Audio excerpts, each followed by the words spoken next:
আমার অনেক বন্ধু আমাকে কমেন্ট করে জানিয়েছে যে স্যার প্যাসেজগুলো আমরা কী করে সলভ করব, প্যাসেজ থেকে প্রশ্ন আসে না।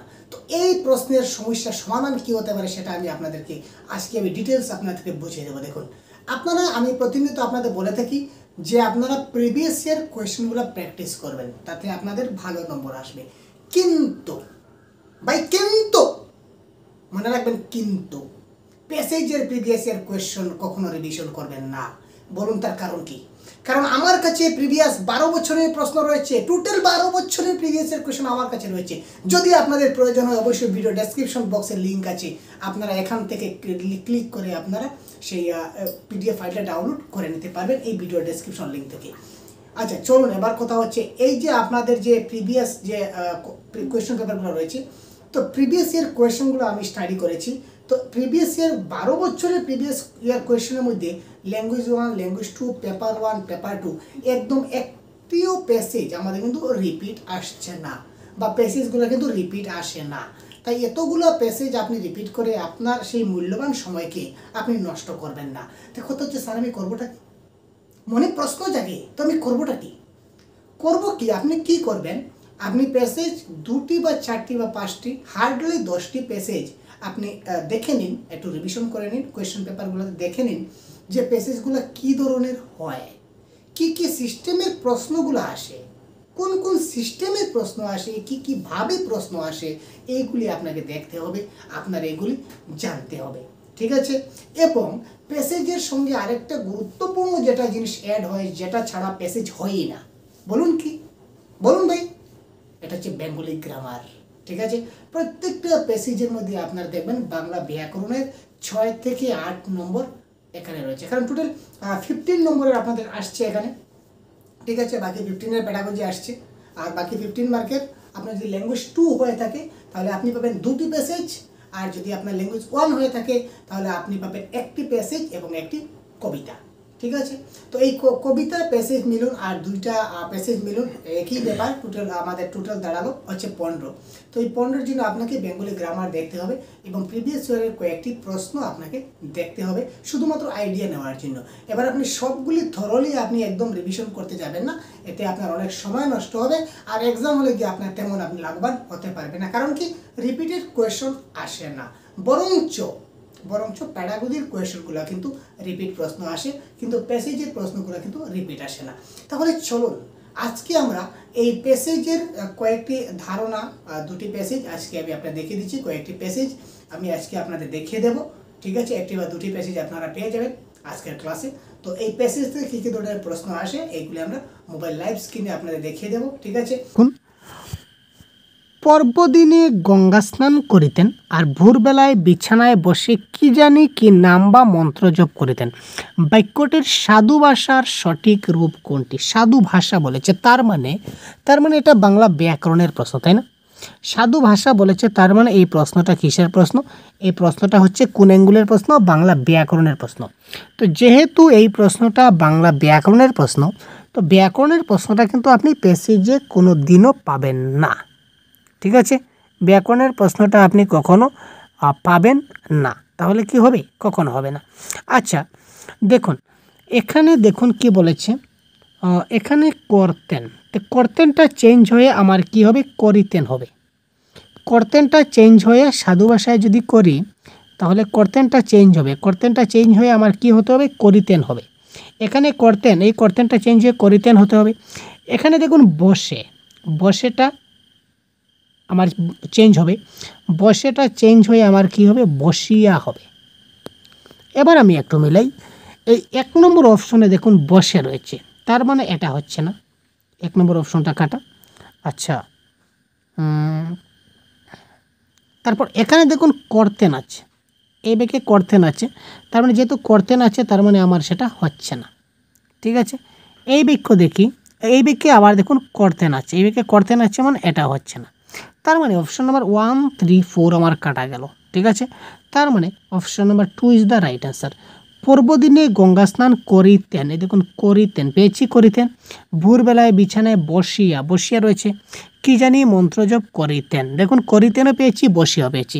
এই করিতেন এবং বসিয়ার কারণেই আমার কিন্তু সমস্যা, সুতরাং অপশন নাম্বার 2 ইজ দ্য এই ক্ষেত্রে রাইট অ্যান্সার। নেক্সট, নিম্নে প্রদত্ত কোন বিশেষণটি অমিয় মাধবের চরিত্র বর্ণনায় প্রযোজ্য নয়?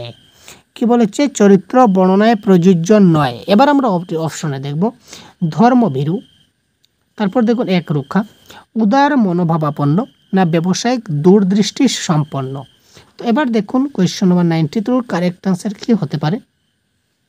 এই দেখুন, অমিয় মাধব চিরদিনই একরুক্ষা তেজি মানুষ। একরুক্ষা তার স্বভাবে পড়ছে। ধর্মবীরু বলতে যা বোঝায় তেমন মিনিমিনে স্বভাবের নয়, অর্থাৎ তিনি এই দেখুন ধর্মবীরু বলতে যা বোঝায় তিনি তেমন নন, অর্থাৎ তিনি ধর্মবীরু না। তিনি কী ধরনের না? ধর্মবীরু না। আমাদের অপশনেই বলেছে যে তিনি কোন ধরনের নয়, কোন ধরনের পাওয়া যায়নি তাকে, ঠিক আছে, পাওয়া যায়নি। তো ধর্মবীরুতে তাকে পাওয়া যায়নি, তাই না? সুতরাং option number 1 is the right answer. দেখুন কী করে আমি আনসারগুলো বের করছি। তো এইভাবে যদি আপনারা আনসারগুলো বের করুন তাহলে অবশ্যই আপনাদের পরীক্ষায় ভালো একটা নাম্বার পেতে পারবেন। তারপর দেখুন কোন বিবৃতিটি সঠিক। পৈতৃক, এই প্রথমে অপশনগুলো পড়ব। পৈতৃক অর্থ দিয়ে ব্যবসা করে অমিয় মাধব মুনাফা করতে পারেননি। অমিয় মাধব মৃত্যুর দিন পর্যন্ত ব্যবসা চালিয়ে যেতে লাগলেন। পেশা নির্বাচনে ছেলেদের উপর কখনো নিজের মতামত চাপিয়ে দেননি। তিনি ব্যবসায় শ্রীবৃদ্ধির আশায় এলাহাবাদে বসবাস শুরু করলেন। এবার আমরা একটু প্যাসেজে যাই, বক্তব্যটা আমরা একটু দেখি।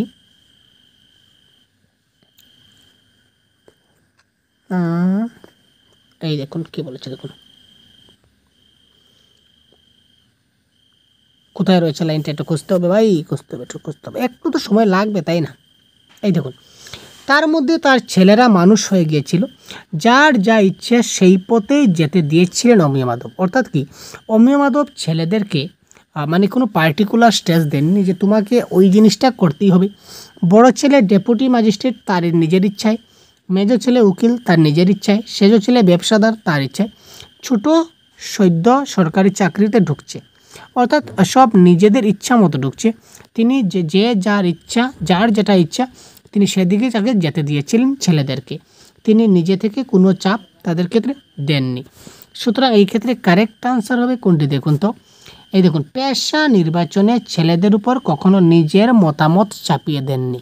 তিনি নিজের মতামত চাপিয়ে দেননি, তারা নিজের ইচ্ছায় উকিল হয়েছে, নিজের ইচ্ছায় কেউ মাস্টার হয়েছে, যার ইচ্ছায় হয়েছে, তাই না? এবার দেখুন কোয়েশ্চন নাম্বার 94, পরিমিত এর বিশেষ্য রূপ কোনটি? কী হবে কারেক্ট আনসার বলুন তো ভাই, আপনারা বলুন তো। পরিমিত এর বিশেষ্য রূপ কোনটি হবে? পরিমার্জিত, পরিমেয়, পরিমিতি, না পরিমাপ? কী হতে পারে কারেক্ট আনসার বলুন তো কমেন্ট বক্সে। কোয়েশ্চন নম্বর 94 কারেক্ট আনসার কী হতে পারে? তো 94-এর কারেক্ট আনসার হবে পরিমিতি। পরিমিতি, পরিমিতর বিশেষ্য রূপ হবে কি? পরিমিতি, ঠিক আছে। নেক্সট, যার যা ইচ্ছা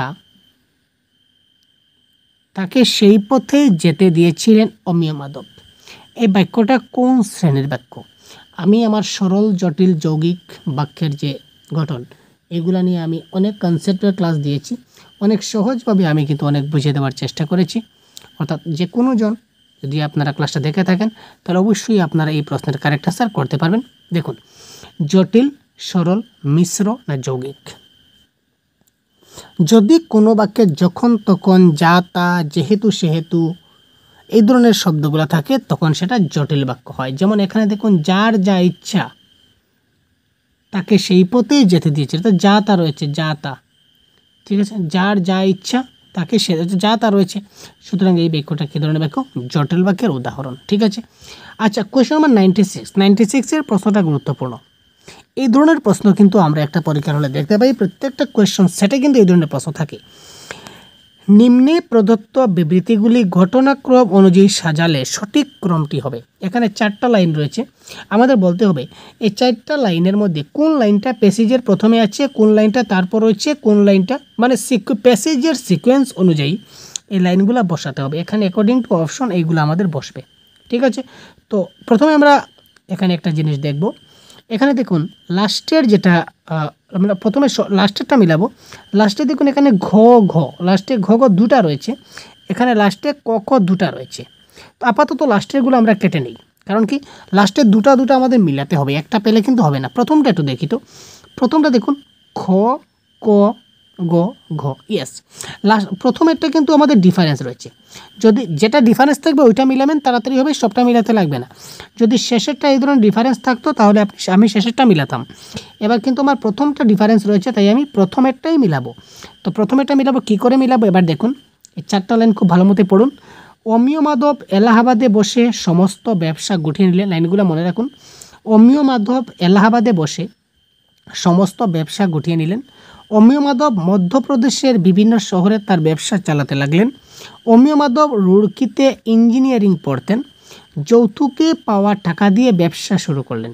এই 4টা লাইনের মধ্যে কোন লাইনটা, ঠিক আছে, আমাকে বলতে হবে যে কোন লাইনটা এই প্যাসেজের সবের প্রথমে আছে। এটা যদি আমি বের করতে পারি আমার আনসার হয়ে গেল। তো প্যাসেজের প্রথম থেকে আমি একটু স্টাডি করব। দেখুন, অমিয় মাধবের মৃত্যুতে সমস্ত এলাকার সহজে হইচই পড়ে গেল।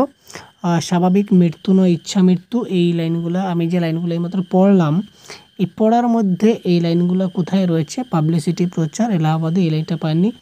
কন্ট্যাক্ট, এই দেখুন, তিনি রুড়কিতে ইঞ্জিনিয়ারিং পড়েছিলেন। এই 4টা লাইনের মধ্যে এই যে রুড়কিতে ইঞ্জিনিয়ারিং পড়েছিলেন, এটা আমি কিন্তু সবের প্রথমে পেয়েছি, তার আগে কিন্তু কোনো লাইন পাইনি। এই লাইনটাও কিন্তু আমি প্রথমে পেয়েছি। আমার আনসার হয়ে গেল। কী করে আনসার হয়ে গেল দেখুন, এই দেখুন, অমিয় মাধব রুড়কিতে ইঞ্জিনিয়ারিং পড়েছিলেন, তার মানে অপশন নম্বর গটা প্রথমে হবে। ফার্স্টে কী হচ্ছে? অপশন নম্বর গ হচ্ছে। তো অপশন নম্বর গ একমাত্র এই 2 নম্বরে আছে, আর বাকি কোথাও কিন্তু আমার নেই, বাকি কোথাও গ প্রথমে নেই, ঠিক আছে। তো সুতরাং option number 2 is the right answer. চলুন, পূজা পার্বণ কোন সমাস? পূজা পার্বণ কোন সমাস? কোশ্চেন 97। ব্যাকরণের প্রশ্ন তাড়াতাড়ি কমেন্ট করুন। তৎপুরুষ, বহুব্রীহি, দ্বিগু না দ্বন্দ্ব? কী হবে কারেক্ট আনসার ভাই? পূজা পার্বণ কোন সমাস? তো এটা কারেক্ট আনসার হবে পূজা এবং পার্বণ হচ্ছে দ্বন্দ্ব সমাস। জীবনের শেষ প্রান্তে এসে তিনি এলাহাবাদে স্থায়ীভাবে বসবাস করতে শুরু করলেন কেন? ব্যাকরণের প্রশ্নগুলো কিন্তু আপনারা প্যাসেজে খুঁজে অযথা সময় নষ্ট মোটেই করবেন না, কারণ ব্যাকরণের প্রশ্নগুলো কিন্তু আপনারা প্যাসেজে পাবেনই না, ঠিক আছে ভাই। ব্যাকরণের প্রশ্নগুলো আপনারা প্যাসেজে পাবেন না। আপনারা ব্যাকরণের ক্লাসগুলো দেখুন, বা আমাদের বাংলা ব্যাকরণের আমরা একটা পিডিএফ তৈরি করেছি, যে পিডিএফে বাংলা ভাষার সম্পূর্ণ কোর্স আপনারা এখানে পেয়ে যাবেন, পুরো কনসেপ্ট সহ আপনারা পেয়ে যাবেন। তাছাড়া এই পিডিএফটিতে 650+ এমসিকিউ রয়েছে, 650+ এমসিকিউ রয়েছে।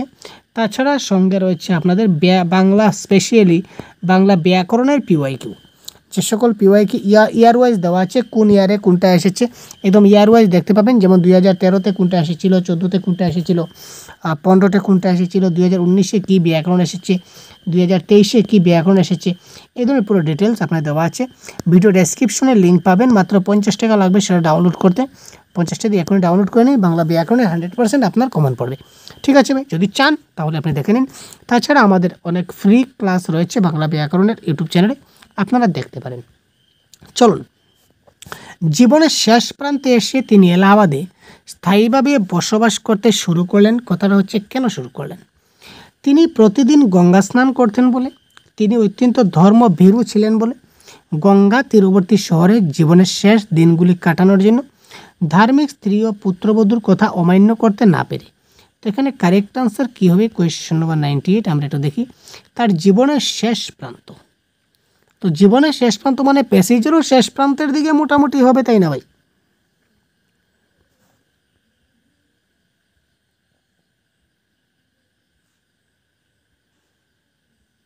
আচ্ছা, এই দেখুন, তার জীবনের বেশিরভাগ সময় কেটেছে মধ্য ভারতে। আচ্ছা, জবলপুর, ঝাঁসি, নাগপুর, এর মধ্যে তিনি কাজকর্ম বেশিরভাগ শেষ। ছেলেরাও ছড়িয়ে আছে এদিকে এদিকে। আচ্ছা, অনেক ভেবে তিনি শেষে এলাহাবাদে বাড়ি তৈরি করেছিলেন। জব্বলপুর করবার জন্যই সকলে বলেছিল, কিন্তু তিনি রাজি হননি। বলেছিলেন না, চিরকালের কর্মক্ষেত্রে থাকলে বিশ্রাম হবে না, তাছাড়া ও গঙ্গার দেশে মরতে চাই না, গঙ্গার কাছে থাকবো। আনসার আমরা পেয়ে গেছি। তিনি বললেন যে আমি অগঙ্গার দেশে মরতে চাই না, আমি গঙ্গার কাছে থাকবো। শেষ জীবনে তিনি এলাহাবাদে বাড়ি তৈরি করলেন কেন? তিনি গঙ্গার পাশে থাকতে চাইছেন। সুতরাং এখানে গঙ্গার পাশে থাকতে চাইছেন, that is option number 3। Ganga তীরবর্তী শহরে জীবনের শেষ দিনগুলি কাটানোর জন্য, তাই না? দেখুন প্রশ্নগুলো এইভাবেই আমাদের আসবে। দেখুন প্যাসেজের শেষ প্রশ্ন, তারপর আমরা কবিতায় যাব। অমিয় মাধবের ব্যবসা শুরু করার পেছনে প্রধান কারণ কী ছিল? অমিয় মাধব ব্যবসা শুরু করেছিলেন, এই ব্যবসা শুরু করার পিছনে তার মূল কারণ কী ছিল? পিতার মৃত্যুতে তিনি কপর্দক শূন্য হয়ে পড়েছিলেন। নববধূর প্ররোচনায় তিনি পড়াশোনা ছেড়ে দেওয়া স্থির করলেন। পিতার রেখে যাওয়া টাকা থেকে তিনি ইঞ্জিনিয়ারিং কলেজের বেতনের জন্য যথেষ্ট ছিল না। ইঞ্জিনিয়ারিং করে স্বল্প বেতনের সরকারি চাকরি পাওয়া যাবে, কম বেতনের চাকরি পাবেন, তাতে তিনি সন্তুষ্ট ছিলেন না। তো আমরা দেখি এই অপশনের মধ্যে আমরা পেয়েছি যে একটু আমাদের দেখতে হবে তিনি ব্যবসা জয়েন করেছিলেন কিসের জন্য। তো এখানে দেখেছিলাম তিনি ইঞ্জিনিয়ারিং পড়েছিলেন, তো তারপর তিনি বিবাহ করেছেন, তারপর কিছু হবে। পড়াশোনা বেশি দূর এগোয়নি, আচ্ছা। সংসারে বোঝা তার ঘাড়ে চাপলো, আচ্ছা। এই দেখুন, সেকালে রুড়কি থেকে পাশ করলে সরকারি চাকরির অভাব হতো না, কিন্তু এতদিন অপেক্ষা করে এত কম আয়ের কথাটা ভালো লাগেনি অমিয় মাধবের। তাই তিনি পৈতৃক অর্থ সংসারে রেখে যৌতুকের টাকায় ব্যবসায় নেমে পড়লেন। অর্থাৎ কি, তিনি এই বেতন কম, এই এত কষ্ট করে এত ইঞ্জিনিয়ারিং পড়েছিলেন, আর এই কম টাকায় কম বেতনে তিনি চাকরি করবেন, তার জন্য তিনি চাকরি করেননি। এই কথাটা তার ভালো লাগেনি। আবার ক্লিয়ার করে দিই, দেখুন, এতদিন অপেক্ষা করে এত কম আয়ের কথাটা তার ভালো লাগেনি অমিয় মাধবের। আর সেকালে রুড়কি থেকে পাশ করলে সরকারি চাকরির অভাব হতো না, তিনি পেয়ে যেতেন, কিন্তু এতদিন অপেক্ষা করে এত কম আয়ের কথাটা তার ভালো লাগেনি, অর্থাৎ তার বেতন কম ছিল, তাই তিনি চাকরি করতে রাজি ছিলেন না। সুতরাং কারেক্ট আনসার কোনটা হবে? দেখুন অপশন নাম্বার 4, ইঞ্জিনিয়ারিং করে স্বল্প বেতনের সরকারি চাকরি তার ভালো লাগেনি। ঠিক আছে ভাই। তারপর দেখুন একটা কবিতা ছিল আমাদের, বাতাস তুই আমার পুণ্যের গাছ ছুঁয়ে আসিস। এই কবিতাটা 100 কোয়েশন। কন্যা রান্না করার খুদ খাওয়ার ব্যাকুলতা, কন্যার স্পর্শ পাওয়ার ব্যাকুলতা, কন্যাকে লাল পেড়ে শাড়ি কিনে দেওয়ার ব্যাকুলতা, নিঃসঙ্গ জীবনের দ্বিতীয় পত্নী আনার ব্যাকুলতা। তো বাতাস তুই আমার পুণ্যের গাছ ছুঁয়ে আসিস, এই লাইনটা কোথায় যাচ্ছে আমরা একটু দেখি। এই দেখুন, বাতাস তুই আমার পুণ্যের গাছ ছুঁয়ে আসিস। তো তার আগে কবিতাটা দেখতে হবে। কবিতাটা কীভাবে দেখুন, টাকার অভাবে বেটিটুর বিহা দিতে পারিনি, উত্তরপ্রদেশের ছোড়া 500 টাকায় কিনে নিয়ে গেল, আজও কোনো খবর পাইনি জানটা যে কি করে, ঘর দূর ফাঁকা ফাঁকা মা লক্ষ্মী আছে কেমন করে, পূজায় একটা কাপড় দিতে পারিনি বলে কত দুঃখ, লাল পেড়ে চেয়েছিল কটা টাকার জন্য ধরে, ছেড়ে দিতে হলো আমার বিদেশি ভিউয়ারে, বাতাস তুই আমার পুণ্যের গাছ ছুঁয়ে আসিস। অর্থাৎ তার মেয়ের প্রতি যে ব্যাকুলতা, মেয়েকে না পাওয়ার যে ব্যাকুলতা, সেটা এখানে প্রকাশ পেয়েছে। সুতরাং কন্যাকে স্পর্শ পাওয়ার ব্যাকুলতা, এটা হবে রাইট আনসার। বাবা কি রানবো চাল বাড়ন্ত, এখানে এই যে বাড়ন্ত শব্দের অর্থটা কি? 101। মামরা মেয়ে গোবর ছুরি নামিয়ে রেখে হেসলে, আসতিস বাবা কি রাঁধবো চাল বাড়ন্ত, খুঁতটু যা রাঁধছিস একবারে অমৃত, বুড়া বয়সে ভগবান আমায় এত দুঃখ দিলি। ঠিক আছে, অর্থাৎ বাবা কি রাঁধবো চাল বাড়ন্ত মানে কি, চাল আর নেই, খুদুদ রান্না শেষ হয়ে গেছে, চাল কিন্তু আর নেই, এবার সে কি রাঁধবে। তো এখানে বাড়ন্ত শব্দের অর্থ কি দাঁড়ালো দেখুন তো, এটা দাঁড়ালো কি নিঃশেষিত। কারেক্ট আনসার সেটা কি দাঁড়ালো? এটা দাঁড়ালো নিঃশেষিত। পিতার অসহায়তার যে করুণ চিত্রটি ফুটে উঠেছে, তার কারণ কি? পিতার অসহায়তার যে করুণ চিত্র এখানে ফুটেছে, তার কারণ কি? 102। এটা কারেক্ট আনসার। পত্নীর অসুখে উপযুক্ত চিকিৎসার ব্যবস্থা করতে না পারা, এটা আমরা পাইনি। পত্নী বিয়োগের পর দ্বিতীয় বিবাহ করার পশ্চাত্তাপ, সেটা পাইনি। দীর্ঘদিন মেয়ের হাতে রান্না খেতে না পাওয়ার দুঃখ, সেটা পাইনি। এটা দেখুন, অর্থ অভাবের দরুন বিয়ে দিতে না পারে মেয়েকে দূরদেশে বিক্রি করার যন্ত্রণা, তিনি মেয়েকে দূরদেশে বিক্রি করে দিয়েছিলেন পয়সার অভাবে। এই দেখুন, টাকার অভাবে বেটিটার বিহা দিতে পারেনি, উত্তরপ্রদেশে চূড়া 500 টাকায় কিনে নিয়ে গেল। অর্থাৎ তিনি মেয়েকে বিয়ে দিতে পারেননি, 500 টাকায় তিনি মেয়েকে অন্য ছেলেটা কিনে নিয়ে গেল, তার মানে তিনি বিক্রি করে দিলেন। তো এটাই তার মনের কী ছিল, দুঃখ ছিল। এখানে ক্লিয়ারভাবে দিয়েছে অর্থ অভাবের দরুন বিয়ে দিতে না পারা মেয়েকে দূরদেশে বিক্রি করার যন্ত্রণা ইজ দ্য রাইট আনসার। তো হৃদয়খানা রাত্রির আকাশের মতো তোলপাড় করে, উর্দুতে কোন অলংকার প্রয়োগ করা হচ্ছে? 103, এটা ছন্দ অলংকার।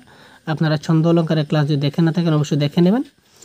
তো হৃদয়খানা রাত্রির আকাশের মতো তোলপাড় করে উদ্ধৃতিটিতে কোন অলংকার প্রয়োগ করা হয়েছে? হৃদয়ের সঙ্গে রাত্রের আকাশের তুলনা করা হয়েছে, তাই না? হৃদয়ের সঙ্গে রাত্রের আকাশের তুলনা করা হয়েছে, অর্থাৎ কি একটার সঙ্গে একটা যখন তুলনা করা হয় তখন সেটা হয় কি উপমা অলংকার। ঠিক আছে। পূজায় একটা কাপড় দিতে পারেনি বলে কত দুঃখ, এটাকে আমরা কথ্য ভাষায় সঠিক ভাষায় লিখব, কথ্য ভাষায়। 104, এটা কথ্য ভাষায় দিলে কি, তাহলে এটা হবে কারেক্ট আনসার। পূজায় একটা কাপড় দিতে পারেনি বলে কত দুঃখ, এটা হবে কারেক্ট আনসার। কবিতাটির মাধ্যমে কি প্রকাশ পেয়েছে? কবিতাটির মাধ্যমে কি প্রকাশ পেয়েছে? পত্নীর মৃত্যুতে পতির মানসিক যন্ত্রণা, কন্যার মৃত্যুতে পিতার মানসিক যন্ত্রণা, কন্যার দূরদেশে বিক্রি হয় পিতার বিয়োগ ব্যথা, দৈন্যদায়ে কন্যা বিক্রি করতে বাধ্য পিতার হাহাকার। 105, এখানে আমরা বারবার দেখছি যে মেয়েটাকে কিন্তু বিয়ে দেওয়া হয়েছে, মেয়েটাকে বিয়ে দেওয়া হয়নি, দুঃখিত, মেয়েটাকে বিয়ে দেওয়া হয়নি। বিয়ে দেওয়ার পিতার হাহাকার সেটা হলো না। কন্যার মৃত্যু যায়নি। পত্নীর মৃত্যুর কথা সেখানে বলা হলেও মেইন ফোকাস পেয়েছে কি দৈন্যদায়ে বিক্রি করতে বাধ্য পিতার হাহাকার। তিনি মেয়েকে দেনার দায়ে কী করেছিলেন? বিক্রি করেছিলেন, যার জন্য পিতার হাহাকার ছিল। ঠিক আছে ভাই। তো প্রথমে আপনারা কি করবেন দেখুন, প্রথমে আপনারা এই প্যাসেজটি পড়তে যাবেন না, সরাসরি আপনারা ডাইরেক্ট যদি এই প্যাসেজটা যদি পড়া স্টার্ট করেন প্রথম থেকে লাস্ট পর্যন্ত, তাহলে যখন অনেক সময় আপনার পরীক্ষার হলে কী হয়ে যাবে, নষ্ট হয়ে যাবে। সুতরাং সর্বপ্রথমে আপনি এটিকে পড়তে যাবেন না কোনো অবস্থায়। ঠিক আছে ভাই। তো সর্বপ্রথমে আপনি কি করবেন, আপনি সবের প্রথমে আপনি ডাইরেক্ট সরাসরি চলে যাবেন MCQতে, প্রশ্ন উত্তরে। তো এবার দেখুন প্রথম প্রশ্ন কি বলেছে, উপরের গদ্যাংশটির ভাষা রীতি কী? সম্পূর্ণ সাধু ভাষা রীতি, সম্পূর্ণ চলিত ভাষা, কথ্য ভাষা রীতি, বর্ণনায় সাধু ভাষা, চরিত্রের মুখে চলিত রীতি। তো এই প্রশ্নের কারেক্ট আনসার আমরা একটু এখানে দেখি। তো এখানে আমরা প্রথম দিকে দেখি,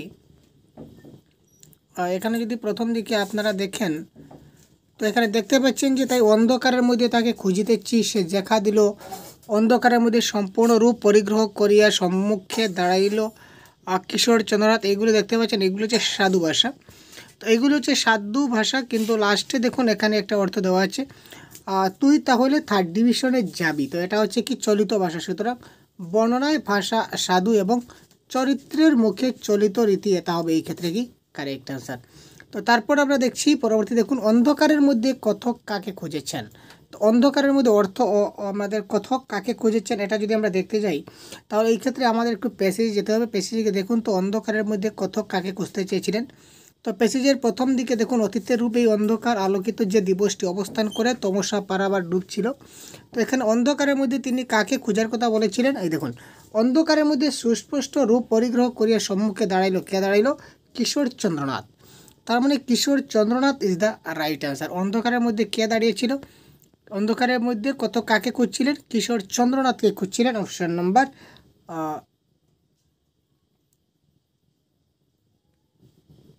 ঠিক আছে।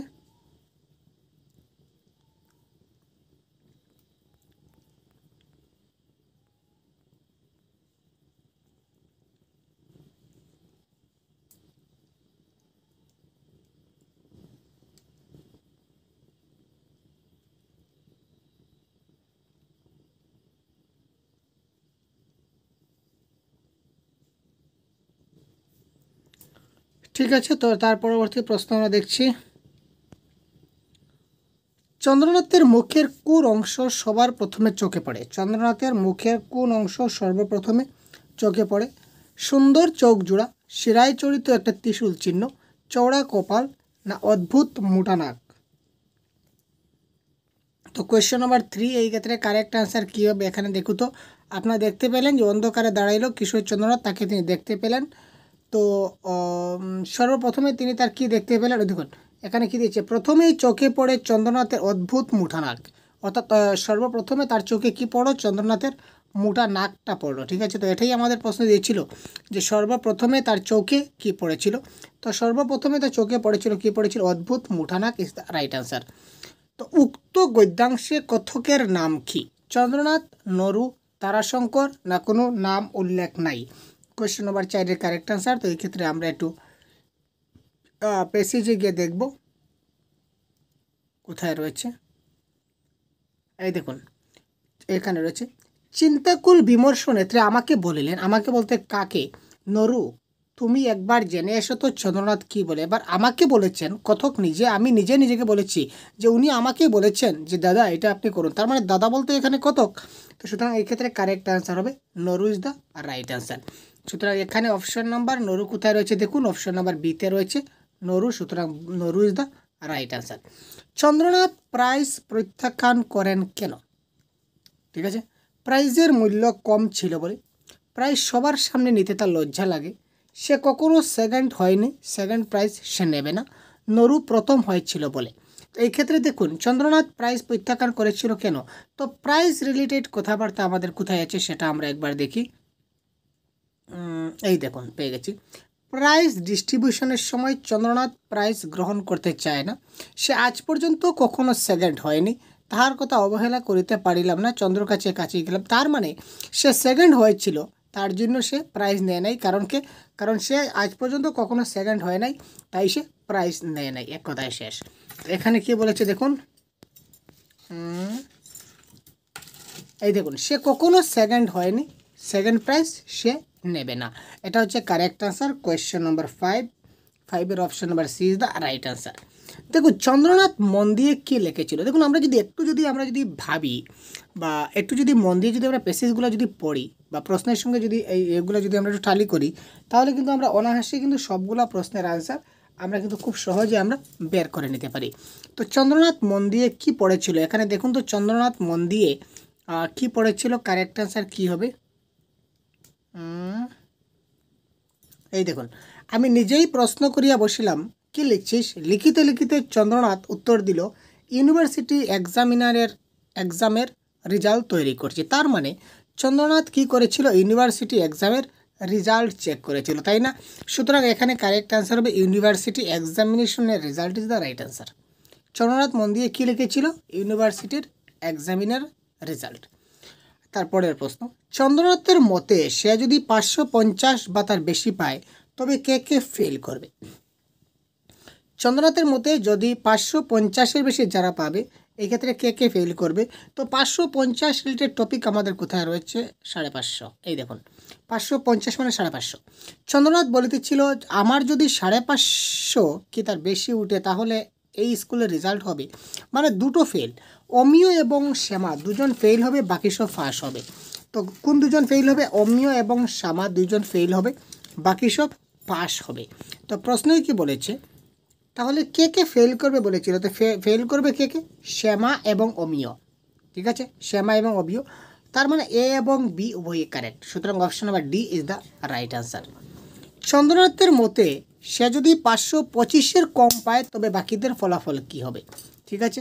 তো দেখুন আমরা এবার 525 আমরা দেখি 525-এর ফলাফলের ব্যাপারে কি বলেছে। আচ্ছা, আমার যদি 525-এর নিচে হয় তবে 10টা ফেল হবে, আর তুই তাহলে থার্ড ডিভিশনে যাবি। তার মানে যদি 525-এর নিচে হয় তাহলে 10টা ফেল হবে আর তুই থার্ড ডিভিশনে যাবি, ঠিক আছে। তো এই রিলেটেড কোথায় আমাদের অপশনে আছে দেখি তো, এই দেখুন 10 জন ফেল করবে আর কতক নিজে থার্ড ডিভিশন হবেন, তার মানে এ এবং বি দুটাই হবে কারেক্ট, ঠিক আছে ভাই, এ এবং বি দুটাই হবে কারেক্ট।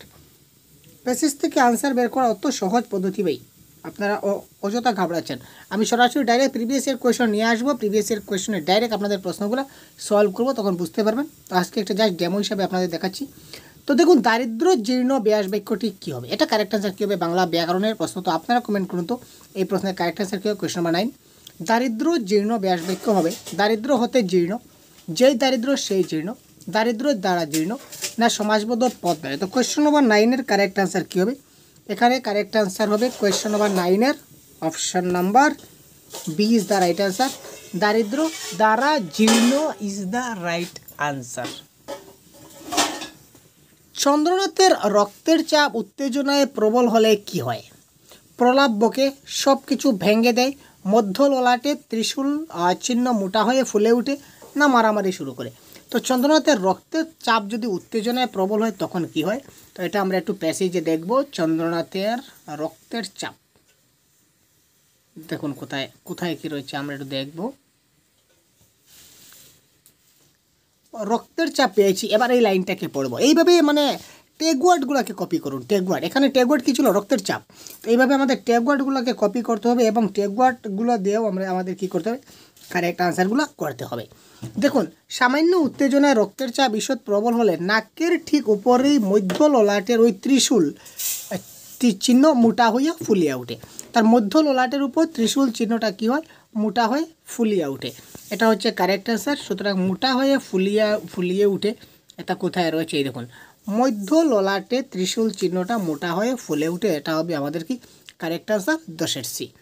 তারপর দেখুন একটা কবিতা দিয়েছে, কবিতা থেকে আরও 4টা প্রশ্ন আমরা একটু ছট করে দেখে নেব। তো এই ধরনের কবিতা থাকবে। মুক্তবেণীর গঙ্গা যেথায় মুক্তি ভিতরে রঙ্গে, আমরা বাঙালি বাস করে সেই তীর্থে বরদ রঙ্গে, বাম হাতে যার কমলার ফুল জাহিনে মধুক মালা, ডানে কাঞ্চন শৃঙ্গে মুকুট কিরণে ভুবন আলা, কুলপদ্মা যার কনক ধান্য বুক বরা যার স্নেহ, চরণে পদ্ম অতসীয় অপরাজিতায় ভূষিত দেহ, সাগর যাহার বন্দনা রচ্ছে শততরঙ্গ ভঙ্গি, আমরা বাঙালি বাস করি সেই বাঞ্ছিত ভূমি বঙ্গে। কবির একটা বিশ্ববিখ্যাত একটা কবিতা, খুব মজার কবিতা, আমরা পড়েছিলাম এই কবিতাটা। তো যাই হোক, এই কবিতাটা দিয়েছে। তো এবার প্রথম প্রশ্ন হচ্ছে কি, মুক্তবেণী সমাস হলো, একটা কথা বলে রাখি, বাংলা ব্যাকরণের যে প্রশ্নগুলো আছে, সমাস বলুন, শব্দের অর্থ বলুন, কারক বিভক্তি বলুন, সরল বাক্য জটিল বাক্য বলুন, সন্ধি বিচ্ছেদ বলুন, এই ধরনের প্রশ্ন যতগুলো পাবেন এইগুলো আপনার অযথা কবিতা বা প্যাসেজে গিয়ে খোঁজাখুঁজি করে আপনারা সময় নষ্ট করবেন না। কারণ মুক্তবেণী, এখানেও মুক্তবেণী, ঠিক আছে, এখানে কোনো ডিফারেন্স নাই। আর মুক্তবেণীর সমাস আপনি যদি গ্রামার না জানেন তাহলে এটা আপনি পারবেন না। আপনি প্যাসেজে 7 জনম যদি প্যাসেজেই শুধু খুঁজতে থাকেন 7 জনম ধরে, তবু প্যাসেজের মধ্যে আপনার আনসার আসবে না। সুতরাং অযথা সময় নষ্ট করবেন না। তো বাংলা ব্যাকরণের কনসেপ্ট আপনাদের জানা দরকার। তো মুক্তবেণী সমাস হচ্ছে কি কর্মধারয় সমাস। তো বেঙ্গলি গ্রামারের একটা সম্পূর্ণ পিডিএফ আমাদের সহজগুলো ইউটিউব চ্যানেলের দ্বারা প্রবাহিত করা হয়েছে আপনার জন্য। যদি প্রয়োজন হয় তাহলে 50 রুপিস পেমেন্ট করে আপনারা এটি ভিডিও ডেসক্রিপশন থেকে ডাউনলোড করে নিতে পারবেন। অতি একটা ভালো বই, সম্পূর্ণ কোর্স এখানে মানে কমপ্লিট কাভারেজ বলতে পারেন। সম্পূর্ণ কোর্স এখানে আমরা কাভারেজ করেছি আপনাদের দ্বারা। তো সুতরাং যদি প্রয়োজন হয় অবশ্যই এটা ডাউনলোড করে আপনারা এটা পড়তে পারেন, বা আমাদের ফ্রি ক্লাস আমাদের ইউটিউবে অনেক রয়েছে, সহজগুলো ইউটিউব চ্যানেলে আপনারা অবশ্যই ক্লাসগুলো দেখতে পারেন। বেঙ্গলি গ্রামারের ফুল কোর্স আমাদের চ্যানেলে রয়েছে, সুতরাং আপনি ভিডিও অবশ্যই আমাদের চ্যানেলে গিয়ে দেখতে পারেন। ভালে কথার অর্থ কী? এই যে শব্দার্থ, এটাকে বলা হয় শব্দার্থ বলুন বা সমার্থক শব্দ, এগুলাও কিন্তু আপনি প্যাসেজে পাবেন না। তো ভালে কথার অর্থ হচ্ছে কি কপালে, ভালে কথার অর্থ হচ্ছে কপালে। কনক কথার অর্থ কী? এটাও কিন্তু একটা কনক কথার অর্থ, এটাও কিন্তু একটা কি আমাদের শব্দের অর্থ। কমলা সবুজ সোনালী না নীল। তো কোয়েশ্চন নাম্বার 13-এর কারেক্ট আনসার আমাদের হবে সোনালী। কনক শব্দের অর্থ হচ্ছে কি সোনালী। তারপর দেখুন, শত তরঙ্গ ভঙ্গে নিম্নরেখ পদ্ধতি হলো। তো শত তরঙ্গ ভঙ্গে এই নিম্নরেখ পদটা কি? এটা কারেক্ট আনসার হবে, এটা কারেক্ট আনসার হবে, এটা কারেক্ট আনসার হবে। বিশেষের বিশেষণ, বিশেষণের বিশেষণ, ক্রিয়া বিশেষণ না সর্বনামের বিশেষণ। এটাও দেখুন একটা বিশেষণের প্রকারভেদ, সুতরাং বিশেষণের প্রকারভেদ সম্বন্ধে আপনাদের জানতে হবে। তো শত তরঙ্গ রঙ্গে এটা কারেক্ট আনসার আমাদের হবে শত তরঙ্গ ভঙ্গে। তো কোয়েশ্চন নাম্বার 14 এটা কারেক্ট আনসার হবে, এটা হচ্ছে কি বিশেষ্যর বিশেষণ। বিশেষ শত তরঙ্গ রঙ্গে, শত নিচে টান থাকলে কার তরঙ্গ, শতর তরঙ্গ, তরঙ্গ কিসের তরঙ্গ, কত তরঙ্গ, শত তরঙ্গ, এটা বিশেষের বিশেষণ। এই বঙ্গভূমির বন্ধনাকে রচনা করে, এখানে দেখুন আনসার কি আমরা দিয়েছি সঙ্গে সঙ্গে। তো এই ধরনের আমরা পিডিএফ আমরা প্রোভাইড করে থাকি আনসার কি সহ। তো এই বঙ্গভূমির বন্দনাকে রচনা করে, আগে আমরা পড়েছিলাম সাগর বন্দনা পড়েছিলাম না কবিতার মধ্যে? দেখুন তো, এই দেখুন, সাগর যাহার বান্ধনা রচে শত তরঙ্গ ভঙ্গে, সাগর যাহার। সুতরাং এটা কারেক্ট আনসার হবে কি? এটা কারেক্ট আনসার হবে সাগর। Question number C is the right answer. ঠিক আছে বন্ধুরা, তো আমরা সলভ করবো। আমি কিন্তু কোনো কিছু পড়িনি, বা এই আনসারগুলো সলভ করতে আপনাকে কিন্তু কোনো কিছু পড়তে হবে না। ঠিক আছে, তো কী করে আনসারগুলো আপনি সলভ করেন, কিন্তু হ্যাঁ বেসিক যে সকল ধারণাগুলো রয়েছে, বেসিক কিছু কিছু ধারণা আপনাকে জানতে হবে। যেমন কি দেখুন, যেমন একটা প্রশ্ন এখানে দেখুন, আমরা প্রথমে এই প্রশ্নটা সলভ করি। এই প্রশ্নটা কী করে সলভ করে দেখি। উদ্ধৃত গদ্যাংশে বাক্যে ক্রম অনুযায়ী যেভাবে ব্যবহৃত হয়েছে, মানে বাক্যের যেটা ক্রম, বাক্যের যেটা সিকোয়েন্স অনুযায়ী প্যাসেজে কীভাবে ব্যবহার হয়েছে সেটা আমাদের লিখতে হবে। 1 নম্বর দেখুন কি রয়েছে, তা আমরা ভুলি আর মনে রাখি। নাম্বার বি, বাড়িতে যিনি কনিষ্ঠা বন্ধু ছিলেন, মৃত্যু কালো ছায়া ফেলিয়া প্রবেশ করিল, তা আপনার কালিমাকে চিরন্তন না করিয়া ছায়ার মতো একদিন নিঃশব্দ পদে চলিয়া গেল। নাম্বার ডি, একজন পুরাতন দাসী আসিয়া আমাদের ঘরে ছুটিয়া আসিয়া চিৎকার করিয়া কাঁদিয়া উঠল। এখানে এই প্যাসেজ অনুযায়ী সবগুলো আমরা মিলাবো। তো প্যাসেজ অনুযায়ী যদি সবগুলা মিলাই, তাহলে কিন্তু সবগুলা যদি মিলাই তাহলে কিন্তু আমাদের অনেক সময় চলে যাবে। তো সময়টা আমরা কিভাবে বাঁচাবো এটাও আমরা দেখাবো আজকে। তো এবার প্রথমে এখানে অপশনগুলো দেখুন, এখানে দেখুন এ বি ডি ডি, এখানে দেখুন ডিডি আমাদের 2টা রয়েছে। ঠিক আছে, তার মানে আমরা আপাতত প্রথম সারিটা আমরা ক্যান্সেল করছি। এখানে দেখুন ডি এ বি সি, মানে কি লাস্টে যেটা রয়েছে সেটা সম্পূর্ণটা আলাদা আলাদা রয়েছে, সেপারেট রয়েছে। তো যেহেতু সেপারেট রয়েছে সেহেতু যে কোনো একটা যদি আমরা মিলিয়ে নিই লাস্টে থেকে যে কোনো একটা যদি আমরা মিলিয়ে নিই, তাহলে কিন্তু আমরা আনসার খুব সহজে আমরা পেয়ে যাব। ঠিক আছে, যেহেতু আলাদা আলাদা আছে। তো আপনারা প্রশ্নে দেখবেন হয়তো প্রথম দিকে সেটা আলাদা আলাদা থাকবে ডিফারেন্স, নতুবা শেষে থাকবে। যদি প্রথম দিকে আলাদা থাকে তো আপনারা প্রথম দিকে থেকে মিলাবেন, আর যদি লাস্টে আলাদা থাকে তো লাস্টেরটা মিলাবেন। তো এবার আমরা পেলাম এখানে দেখুন লাস্টেরটা কিন্তু ডিফারেন্ট রয়েছে, সুতরাং লাস্টে এগুলো আমরা দেখি। তা আমরা ভুলি আর মনে রাখি, বাড়িতে যিনি কনিষ্ঠা বন্ধু ছিলেন, মৃত্যু কালো ছায়া ফেলিয়া একজন পুরাতন দাসী আসিয়া। এই 4টা লাইনের মধ্যে কোনটা লাইন আমাদের সর্বশেষে আছে? আমরা সর্বশেষের থেকে আমরা দেখব, শেষের দিক থেকে আপনারা একটু মিলিয়ে নেন। তো শেষের দিক থেকে দেখুন তো কোন লাইনটা আমাদের রয়েছে, আমরা একটু দেখি। এখানে নেই, এখানে নেই, এখানে নেই, শেষের দিক থেকে আমরা মিলাবো। শেষের দিক থেকে আমাদের কোন লাইনটা রয়েছে, যেটাই রয়েছে সেটাই আমাদের আনসার হবে। শেষের দিক থেকে মিলাবো ভাই।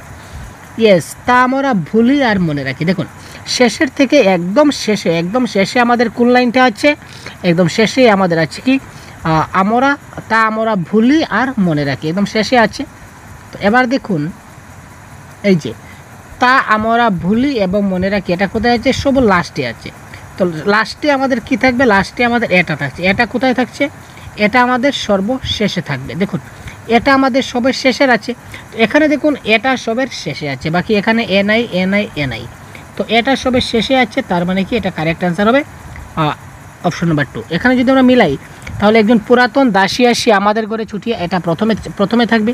তারপরে আমাদের বি থাকবে বাড়িতে কনিষ্ঠা বন্ধু, তারপরে সি থাকবে, তারপর এই লাইনটা লাস্টে থাকবে। সবগুলো মিলাবার আমার কোনো প্রয়োজনই নেই, আমি শুধু লাস্টের লাইনটা মিলাবো এবং আনসার করবো। দেখুন 1 মার্ক বিনা পয়সায় পেয়ে গেলেন উইদাউট স্টাডি। তারপর 2 মার্ক, 2 নম্বর যেটা প্রশ্ন বলেছে, 3 নম্বর প্রশ্ন, এতদিন পর্যন্ত যে ঘরে আমরা ড্যাশ, সে ঘরেই আমরা শয্যায় মা শুইতেন। এবার দেখুন এখানে আমরা প্যাসেজে যাব, প্যাসেজে একদম ডাইরেক্ট দেখুন আপনাদের আনসার আপনাদের চোখের সামনে ভেসে উঠবে। কোথায় দেখুন, এই দেখুন, এতদিন পর্যন্ত যে ঘরে আমরা শুইতাম সে ঘরেই স্বতন্ত্র শয্যায় মা শুইতেন। এতদিন পর্যন্ত যে ঘরে আমরা শুইতাম সে ঘরেই স্বতন্ত্র শয্যায় মা শুইতেন। দেখুন কি করে আমরা খুব তাড়াতাড়ি আনসারগুলো করতে পারছি। এতদিন পর্যন্ত যে ঘরে আমরা শুইতাম, ঠিক আছে, শুইতাম, সে ঘরেই স্বতন্ত্র শয্যায় মা শুইতেন। এখানে স্বতন্ত্র হবে আমরা এইমাত্র পেলাম, সুতরাং অপশন নাম্বার সি এই ক্ষেত্রে কারেক্ট আনসার। দেখুন এই প্রশ্নগুলো করতে আপনার কোনো সমস্যা হলো কিনা না। এবার দেখুন সঠিক বাক্য নির্বাচন করুন। এখানে 4টা বাক্য রয়েছে। বেলা হইল শ্মশান হইতে, এখানে হইতে এবং এখানে হতে, দ্যাট ইজ দ্য ডিফারেন্স। এখানে চাইয়া দেখিলাম, এখানে তাকিয়ে দেখিলাম, 2টা ডিফারেন্স পেলাম। এখানে বেলা হইল শ্মশান হইতে ফিরে এসে, এখানে ফিরিয়া, এখানে ফিরে, ডিফারেন্স রয়েছে। সুতরাং একদম প্রকৃত লাইন কোনটা সেটা আমরা প্যাসেজে দেখব। প্যাসেজে দেখে প্রকৃত লাইন যেটা হবে সেটা আমরা মিলাম। এই দেখুন এখানে রয়েছে, কোথায় রয়েছে ঠিক এই দেখুন, বেলা হইল শ্মশান হইতে ফিরিয়া আসিলাম, শ্মশান হইতে ফিরিয়া আসিলাম, গলির মুড়ে আসিয়া তেতলায় পিতার ঘরের দিকে চাহিয়া দেখিলাম। ঠিক আছে, বেলা হইল শ্মশান হইতে ফিরিয়া আসিলাম, গলির মুড়ে আসিয়া তেতলায় পিতার ঘরের দিকে চাহিয়া দেখিলাম। ঠিক আছে, এই একদম অ্যাকুরেট বাক্যটা, সেম টু সেম বাক্যটা আমাদের কত নম্বরে আছে? এই দেখুন এটা কারেক্ট অ্যান্সার কী হবে দেখুন তো। এখানে দেখুন, এখানে তেতলার, ঠিক আছে, এখানে তেতালার, সেটা হলো না। এখানে দেখুন গলির মোড়ে বসে, এখানে আসিয়া হচ্ছে, এখানে বসে, সেটা বসে হবে না, এসে হচ্ছে না, তারপর বসে হচ্ছে না। সুতরাং option number A is the right answer. A same to same এটা আমাদের অপশনে, আমাদের প্যাসেজে ছিল। তারপর দেখুন আমাদের তারপর যে বিষয়টা আমাদের জানতে হবে, আপনারা যেহেতু সিটেট এক্সাম দিচ্ছেন ভাই, তো সিটেট এক্সাম দিচ্ছেন, আপনারা তো এতটুকু না যে বাংলা ব্যাকরণের আপনাদের বেসিক ধারণা নেই, ঠিক আছে, বেসিক ধারণা তো আপনাদের সবার আছে। সুতরাং বাংলা ব্যাকরণ থেকে আপনাদের 4 মার্ক বা 5 মার্ক আসবে, 4 হাইয়েস্ট 4 থেকে 5 আমরা ধরে নিই বাংলা ব্যাকরণ। আর বাকি আপনাদের যে 10 নম্বর সম্পূর্ণ প্যাসেজ থেকে পাবেন, আর বাকি 4 বা 5 আপনার সেই বেঙ্গলি ব্যাকরণের বেসিক থেকে আসবে। তো এই বাংলা ব্যাকরণ যদি বেসিক জানুন তাহলে অনায়াসে আপনি 15 নম্বর আপনার হাতের মুঠোয়। এবার দেখুন ব্যাকরণ থেকে কী কী প্রশ্ন আমরা দেখি। বাড়িতে যিনি কনিষ্ঠা বধূ ছিলেন তিনি মাতৃহীন বালকদের ভালো দেন, বিশেষণ পদ কোনটি? আমরা সবাই জানি বিশেষণ পদ মানে কি, যে পদটা থাকবে এখানে কারো ছোটো বড় দোষ গুণ ইত্যাদি বোঝাবে। তো এখানে বধূ হচ্ছে কি আমাদের বিশেষ্য পদ, বিশেষ্য পদ হচ্ছে নাউন, বিশেষ্য পদ হচ্ছে আমাদের কি বধূ। তো বধূটা কীরকম বধূ? কনিষ্ঠা বধূ বা ছোটো বধূ। বধূটা কীরকম বধূ? কনিষ্ঠা বধূ। সুতরাং কনিষ্ঠা ইজ দ্য বিশেষণ, ঠিক আছে ভাই। তারপর দেখুন এখানে একটা প্রত্যয়ের প্রশ্ন আসছে, এখানে দেখুন কারেক্ট আনসার কোনটি ঠিক? নিয়নযুক্তা নিয়ন্তা, বৃংযুগ হিত বৃংহিত, উদ্যোগ নয়ন উন্নয়ন, তজ্যুগ তত্ত্ব। এখানে কারেক্ট আনসার হবে কি আমাদের বৃংযুগ হিত বৃংহিত, বাংলা ব্যাকরণের বেসিক প্রশ্ন। এবার দেখুন নিচের প্রদত্ত মন্তব্য এবং তার সমর্থনের যুক্তির বিচারে শুদ্ধ অশুদ্ধের বিচার করতে হবে। ব্যাকরণে পুরুষ আছে, ব্যাকরণের পুরুষ বলতে এখানে বলেছে ব্যাকরণে যে পুরুষ কথার সঙ্গে স্ত্রী পুরুষ লিঙ্গবোধের কোনো সম্পর্ক নেই। ইয়েস, ব্যাকরণের পুরুষ বলতে উত্তম পুরুষ, মধ্যম পুরুষ, প্রথম পুরুষ এইভাবে রয়েছে। ব্যাকরণের পুরুষ বলতে বাক্যের আধার অনুযায়ী, ক্রিয়ার আশ্রয় অনুযায়ী প্রথম পুরুষ, মধ্যম পুরুষ, উত্তম পুরুষ এই ধরনের ব্যবহার হয়। তো যার সঙ্গে স্ত্রী পুরুষ লিঙ্গের কোনো সম্পর্ক নাই, পুল্লিঙ্গ স্ত্রীলিঙ্গের সঙ্গে এই পুরুষের কোনো সম্পর্ক নাই, এটা একদম 100% সত্য। তার যুক্তি কি, তার কারণ কি দেখুন, ব্যাকরণে পুরুষ হলো ক্রিয়ার আশ্রয়। ইয়েস, ক্রিয়ার আশ্রয় হিসাবে ব্যাকরণে পুরুষ ব্যবহার করা হয়। তো এক্ষেত্রে মন্তব্য এবং যুক্তি দুটাই শুদ্ধ, option number A is the right answer. দেখলেন কত সহজে পেলাম। তারপর দেখুন 1 নম্বর প্রশ্ন আমরা যেটা ছেড়েছিলাম, কেন ছেড়েছিলাম, কারণ এটাই কিন্তু একটা ব্যাকরণের প্রশ্ন। এই প্রশ্নটা কিন্তু আপনি প্যাসেজে সচরাচর পাবেন না। উদ্দীপ্ত গদ্যাংশতে অনত্যস্ফুট কথাটির অর্থ কী? তো এটা কারেক্ট অ্যান্সার কি আপনারা দেখি তো কমেন্ট বক্সে কার কার শুদ্ধ হবে। আমি বলার আগে আপনারা বলুন তো। ফুটেনি এমন, সম্পূর্ণ ফুটেনি এমন, সম্পূর্ণ ফুটেছে এমন, তো ফুটে গিয়ে ঝরে পড়েছে এমন, ঠিক আছে। তো উদ্দীপ্ত গদ্যাংশে এটা অনত্যস্ফুট শব্দের ওটার অর্থ কী, এটা আপনারা কমেন্ট বক্সে বলুন তাড়াতাড়ি ভাই। তো এটা কারেক্ট আনসার কী হবে? এটা কারেক্ট আনসার হবে সম্পূর্ণ ফুটেনি এমন, অর্থাৎ option number B is the right answer. সম্পূর্ণ ফুটেনি এমন ইজ দ্য রাইট আনসার। এটা বাংলা ব্যাকরণের প্রশ্ন। তারপর দেখুন নিচের কোনটি আকাশের সমার্থক শব্দ নয়? দেখুন সমার্থক শব্দ থেকে আমাদের প্রশ্ন আসছে, আমরা ডাইরেক্ট প্রিভিয়াস ইয়ার কোয়েশ্চন আমরা নিয়েছি। ত্রিদীপ, রত্নাবতী, সুরবর্ত না সুরপথ? তো আকাশের সমার্থক শব্দ নয় কোনটি বলেছে? তো আকাশের সমার্থক শব্দ নয়। তো ত্রিদীপ, সুরবর্ত এবং সুরপথ এইগুলো হচ্ছে আকাশের সমার্থক শব্দ। রত্নাবতী আকাশের সমার্থক শব্দ নয়, সুতরাং Ratnavati is the right answer. তারপর দেখুন নিচের কোনটা সমুদ্রের সমার্থক শব্দ বলেছে? সমুদ্রের সমার্থক শব্দ কোনটা হবে কারেক্ট আনসার আপনারা ভাবুন তো। সমুদ্রের সমার্থক শব্দ কোনটি? ইরাবান, পাঠক, সমুদ্রাবাসন নাকি কোলাভূত? তো এক্ষেত্রে কারেক্ট আনসার হবে ইরাবান ইজ দ্য রাইট আনসার। সমুদ্রের সমার্থক শব্দ হচ্ছে ইরাবান, ঠিক আছে। তো এই প্রশ্নের কারেক্ট আনসার সন্ধিবিচ্ছেদ আমরা অনেক প্রিভিয়াস ইয়ার কোয়েশনে আমরা এই প্রশ্নটা সলভ করে দিয়েছি আপনাদের জন্য। ইম্পর্টেন্ট যতগুলো ক্লাস আছে বা প্রিভিয়াস ইয়ার কোয়েশনের ক্লাসগুলোতে আমরা এই প্রশ্নটা বারবার ডিসকাস করছি এবং আজকেও এই প্রশ্ন আমরা নিয়ে এসেছি, এই প্রশ্নটা নিয়ে এসেছি আপনাদের জন্য। তো আপনারা কেমন করে আপনাদের প্রিপারেশন নিচ্ছেন এটা কিন্তু এখান থেকে বোঝা যাবে, আপনি নিজে থেকে বুঝতে পারবেন। তো এই প্রশ্নের কারেক্ট আনসার কী হবে সেটা আপনারা কমেন্ট বক্সে জানিয়ে দিন। এ বি সি ডি কোনটা হবে কারেক্ট আনসার, ঠিক আছে। এ বি সি ডি কোনটা হবে কারেক্ট আনসার আপনারা অবশ্যই কমেন্ট বক্সে জানিয়ে দিন, ঠিক আছে। এবং এই ক্লাসের পিডিএফ, ঠিক আছে ভাই, এই ক্লাসের সম্পূর্ণ পিডিএফ আনসার কি সহ সম্পূর্ণ পিডিএফ আমরা আমাদের যে অফিসিয়াল গ্রুপ যেটা রয়েছে সহজ অফিসিয়াল গ্রুপে আমরা দিয়ে দেবো। আপনারা এখান থেকে এই এটা ডাউনলোড করে দিতে। যারা অফিসিয়াল গ্রুপে জয়েন হয়ে আছেন, পেইড ভার্সন গ্রুপে, এই গ্রুপে আপনারা অবশ্যই পিডিএফটা পেয়ে যাবেন।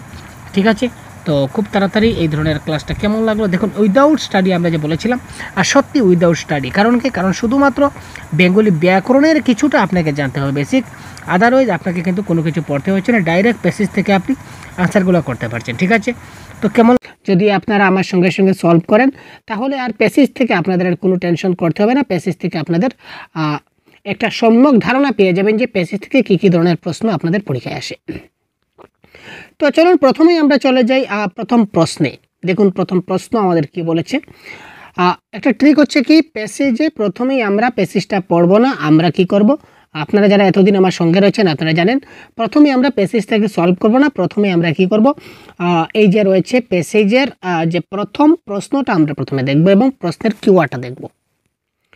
আলোচ্য গদ্যে মোট কয়টি বাদ্যযন্ত্রের নাম উল্লেখ করা হয়েছে, অর্থাৎ এই যে গদ্য রয়েছে ওই গদ্যটিতে মোট কতটি বাদ্যযন্ত্রের নাম উল্লেখ আছে। তো প্রথমে বলে রাখি ভাই, ক্লাসটা আমি মানে একটু কি করব, ধীর গতির করব, আপনাদেরকে বুঝিয়ে দেওয়ার চেষ্টা করব প্রত্যেকটা জিনিস। ক্লাসটা একদম মানে একটু লেংদি ক্লাস হবে, একটু দীর্ঘ ক্লাস হবে, সুতরাং যাতে একটি ক্লাসের মাধ্যমেই আপনারা যাতে অনেক কিছু জিনিস আপনারা বুঝতে পারেন এই প্রচেষ্টা রাখবো। শুধুমাত্র তাড়াহুড়া করে 1 নম্বর প্রশ্নের আনসার 2, তারপর 2 নম্বর প্রশ্নের আনসার 4, 3 নম্বর প্রশ্নের আনসার 2, 97 নম্বর প্রশ্নের আনসার 1, এই ধরনের দেখুন ভাই সবাই বলতে পারে। ঠিক আছে, সবাই বলতে পারে, কিন্তু এই 1 নম্বর প্রশ্নের আনসার যে 2 সেটা কেন হলো, এটা যদি আপনি না বুঝেন, 1 নম্বর প্রশ্নের আনসার 2 সেটা হলো, কিন্তু কেন হলো সেটা যদি আপনি না বুঝেন, তাহলে পরীক্ষায় গিয়ে আপনার কোনো ফায়দা হবে না। আলটিমেটলি আপনাকে বুঝতে হবে যে এই প্রশ্নের আনসারটা কেন হলো, তাই না? বলুন সেটা ঠিক কেন না ভাই, এবং এটা 4 নম্বর হলো না সেটা কেন হলো না। এই ধরনের ট্রিক, এই ধরনের টিপস যখনই আপনি পাবেন বা বুঝতে পারবেন, তখন আপনি পরীক্ষায় গিয়ে একটা ভালো নম্বর পাবেন, যাতে করে আপনার কনসেপ্ট বিল্ড ডেভেলপড হবে। আমরা প্রশ্নগুলো সমস্যার সমাধান করব, প্রিভিয়াস ইয়ার কোয়েশ্চেন সলভ করব, কিন্তু তার সঙ্গে সঙ্গে আমরা যে বেসিক যে কনসেপ্ট আছে, রিলেটেড টপিকগুলো আমরা কিছুটা হলেও আলোচনা করতে করতে যাব, যাতে করে আপনাদের আইডিয়াটা বা আন্ডারস্ট্যান্ডিংটা আরও ভালো হয়, তাই না? সুতরাং একদম নো টেনশন, বি হ্যাপি, একদম বিন্দাস আমাদের ক্লাসে থাকুন আপনারা শেষ পর্যন্ত, এবং ক্লাসের শেষে আপনারা নিজেই বুঝতে পারবেন যে স্যার কিছু একটা বুঝতে পেরেছি। দেখুন কি বলেছে, এই গদ্যটিতে মোট কতটি বাদ্যযন্ত্রের নাম উল্লেখ করা হয়েছে। তাহলে আমরা প্যাসেজে কয়েকটা বাদ্যযন্ত্র আমরা একটু খুঁজে নেই, কত কী বাদ্যযন্ত্র রয়েছে আমরা একটু দেখি। এখানে দেখুন বেহালা কি রয়েছে, বেহালা রয়েছে, তারপর সরোদ রয়েছে, তারপর গিটার রয়েছে, ঠিক আছে, তারপর তবলা রয়েছে, তারপর হচ্ছে সেতার। ঠিক আছে, তো এই 5টা বাদ্যযন্ত্রই এখানে আছে, আর কিন্তু বাদ্যযন্ত্র এই প্যাসেজে আপনারা পাবেন না। ঠিক আছে, সুতরাং এই 5টা বাদ্যযন্ত্র এখানে রয়েছে, বেহালা, সরোদ, গিটার, তবলা আর রয়েছে কি সেতার। ঠিক আছে, এই 5টা বাদ্যযন্ত্র রয়েছে, সুতরাং টোটাল বাদ্যযন্ত্র এখানে কয়টি হবে, বাদ্যযন্ত্র হবে, কারেক্ট আনসার হবে 5টি। ঠিক আছে, তারপর দেখুন উত্তম কুমারের অভিনীত প্রথম চলচ্চিত্রের নাম কি। উত্তম কুমারের অভিনীত প্রথম চলচ্চিত্রের নাম কি? অমর সঙ্গী, দেওয়া নেওয়া, তারপর হচ্ছে কামনা, তারপর হচ্ছে ধন্যী মেয়ে। তো এই ক্ষেত্রে কারেক্ট আনসার কী হবে, আমরা যাব প্যাসেজে গিয়ে একদম সরাসরি আপনারা ডাইরেক্ট দেখুন টু দ্য পয়েন্ট লেখা আছে কি, উত্তম কুমার অভিনীত প্রথম চলচ্চিত্র কামনা ছবিতে প্লেব্যাক গিয়ে খুব নাম করেন। অর্থাৎ কি, উত্তম কুমারের অভিনীত প্রথম চলচ্চিত্রের নাম কি ছিল, কামনা। কি ছিল ভাই, কামনা। সুতরাং এই ক্ষেত্রে কারেক্ট আনসার হবে প্রথম চলচ্চিত্রের নাম, অপশন নম্বর কামনা ইজ দ্য রাইট আনসার। দেখলেন কি করে কারেক্ট আনসার আমরা প্যাসেজ থেকে সরাসরি ডাইরেক্ট আনসার আমরা বের করতে পেরেছি। ঠিক আছে, তারপর দেখুন 93 যে প্রশ্ন, এই 93 প্রশ্ন কিন্তু আমরা প্যাসেজে যাব না, কারণ কি, এটা বাংলা ব্যাকরণের প্রশ্ন, এবং বেঙ্গলি যে ব্যাকরণ বা গ্রামারের যে প্রশ্নগুলি হয় সেগুলি আপনি প্যাসেজে গিয়ে আপনার অযথার সময় নষ্ট করার কোনো মানে হয় না। কারণ কি, কারণ এই প্রশ্নগুলো কিন্তু আপনি কোনো প্যাসেজে পাবেন না। সুতরাং এই প্রশ্নের কারেক্ট আনসার আপনারা খুব তাড়াতাড়ি কমেন্ট করে জানিয়ে দিন। তবে কারেক্ট আনসার কী হতে পারে, খুব তাড়াতাড়ি কমেন্ট করুন। কোয়েশ্চেন নাম্বার 93,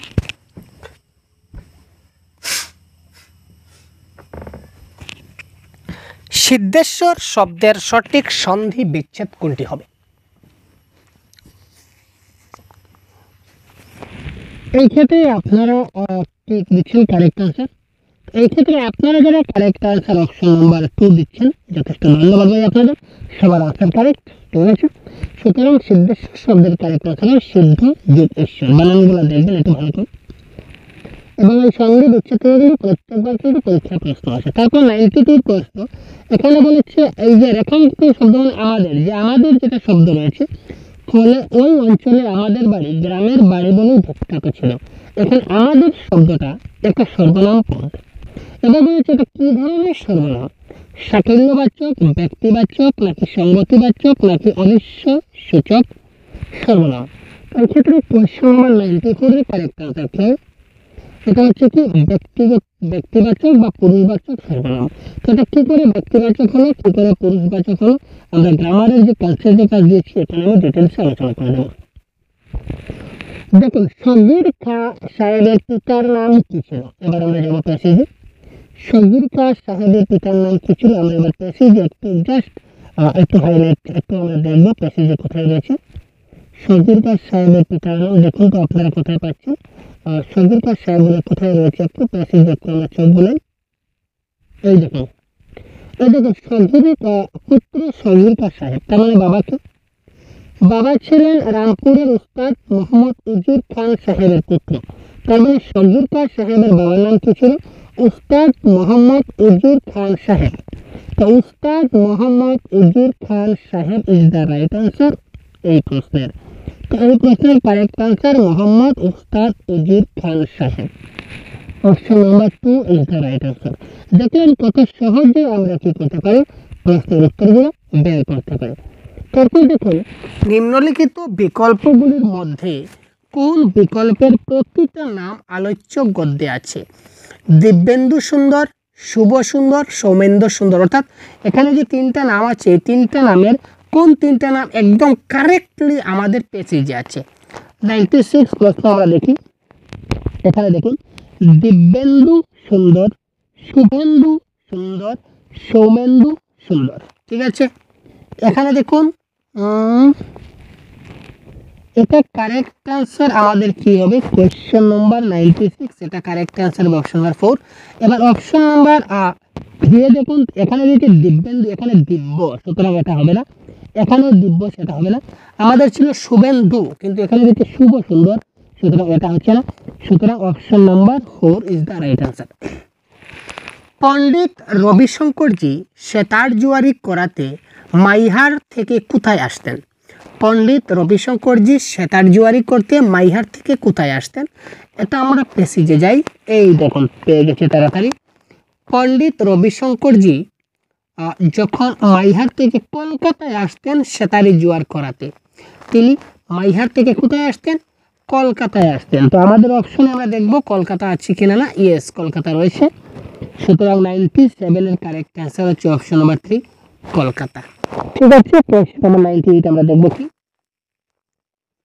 সঠিক বাক্য নির্বাচন করুন। এখানে দেখুন, বাক্য চারটা দেখলে মনে হবে বাক্য চারটেই কিন্তু সমান, কিন্তু বাক্যের মধ্যে কিন্তু কিছুটা সমস্যা রয়েছে। কি কি সমস্যা দেখুন। আমাদের বাড়ির দোতলায় যে বড় হল ঘর ছিল তাতে হেন শিল্পী নেই যারা সঙ্গীত পরিবেশন করেনি। এখানে দেখুন বড় আছে, এখানে দেখুন বড় নাই। ঠিক আছে, এখানে দেখুন দুতলায়, এখানে রয়েছে তেতলায়। ঠিক আছে, এখানে দুতলায় বানানটা দেখুন, এখানে দুতলায় বানানটা দেখুন। এখানে বড় হলঘর, এখানে কিন্তু বড় হলঘর নাই। ঠিক আছে, বড় নাই। তো এই একদম সঠিক বাক্য কোনটা হবে সেটা আমরা প্যাসেজে গিয়ে একবার পড়ব। প্যাসেজে গিয়ে বাক্যটা কোথায় আছে আমাদের একবার কি করতে হবে, একটু দেখতে হবে এবং একটু খুঁজতে হবে কোথায় রয়েছে এই বাক্যটা, আমাদের একটু দেখতে হবে। এখানে আছে কিনা, এই প্যাসেজে নাই, এই বাক্য আমাদের এই পেজে আমরা একটু দেখি। একটু খুঁজতে হবে, না খুঁজতে খুব তাড়াতাড়ি খুঁজবো। এই দেখুন, পেয়ে গেছি। আমাদের বাড়ির দোতলায়, দোতলায় বানানটা দেখবেন দোতলায় যে বড় হলঘর ছিল তাতে হেন শিল্পী নাই যারা সঙ্গীত পরিবেশন করেনি। অর্থাৎ এখানে বড় এবং দোতলায়, এটা হচ্ছে আমাদের কিওয়ার্ড। তো বড় এবং দোতলায়, এখানে দেখুন একমাত্র অপশন নাম্বার এতে, আরে ভাই রুক যাও, অপশন নাম্বার 1 এর মধ্যে বড় এবং দোতলায় আছে। এখানে দেখুন বড় নাই, এখানেও বড় নাই, এখানেও বড় নাই। সুতরাং ultimately option number 1 is the right answer of this question. ঠিক আছে, একদম বাক্যগুলো সবগুলো কিন্তু প্রায় সিমিলার দেখবেন, কিন্তু একদম এই ছোট ছোট বস্তুগুলো কিন্তু আপনাকে ভালো করে দেখতে হবে। ভারতে গ্লাস এচিং চর্চা প্রথম কে শুরু করেছিলেন? ভারতে গ্লাস এচিং চর্চা কে প্রথম শুরু করেছিলেন? আমরা পেসিজে যাই। এই দেখুন, যিনি গ্লাস এচিং চর্চা করেছিলেন, কে করেছিলেন? মায়ের ঠাকুরদা, তার নাম ছিল বিহারীলাল বন্দ্যোপাধ্যায়। তিনি ছিলেন চিত্রশিল্পী এবং তিনি প্রথম ভারতীয় যিনি গ্লাস এচিং চর্চা করেছিলেন, অর্থাৎ কারেক্ট আনসার কি হচ্ছে Biharilal Bandyopadhyay is the right answer. তো বিহারীলাল বন্দ্যোপাধ্যায় আমাদের অপশন কোথায় রয়েছে? কোয়েশ্চন নাম্বার 99 প্রশ্নে রয়েছে কোথায় দেখি তো। ইয়েস, কোয়েশ্চন নাম্বার 99 রয়েছে বিহারীলাল বন্দ্যোপাধ্যায়, এটা হবে কি কারেক্ট আনসার। তারপর আমরা চলে আসছি একটা কবিতায়। তো কবিতা থেকে প্রশ্ন অনেক সহজে করব। দেখুন এখানে বলেছে আলোচ্য কবিতায় আয় শব্দটা কতবার ব্যবহৃত হয়েছে। তো আমরা কবিতায় যাব, কবিতাটা একটু জুম আউট করি। এখানে কবিতায় এখানে আয় শব্দটা কতবার রয়েছে? আয় শব্দটা কতবার দেখতে পাচ্ছেন? আয়, আয় যেটা শব্দ, এখানে আয় নাই। এই দেখুন আয় আয় আয়, এখানে 3 বার। এখানে আয় আয় আয় কতবার? 3 বার। আর আয় দেখতে পাচ্ছি না, সুতরাং এখানে আয় শব্দ কতবার রয়েছে? আয় শব্দটা 6 বার ব্যবহৃত হয়েছে, সুতরাং এই ক্ষেত্রে কারেক্ট আনসার কি হবে? 6 বার। দেখুন দেখা মাত্র কারেক্ট আনসার হবে, এত সহজ প্রশ্ন।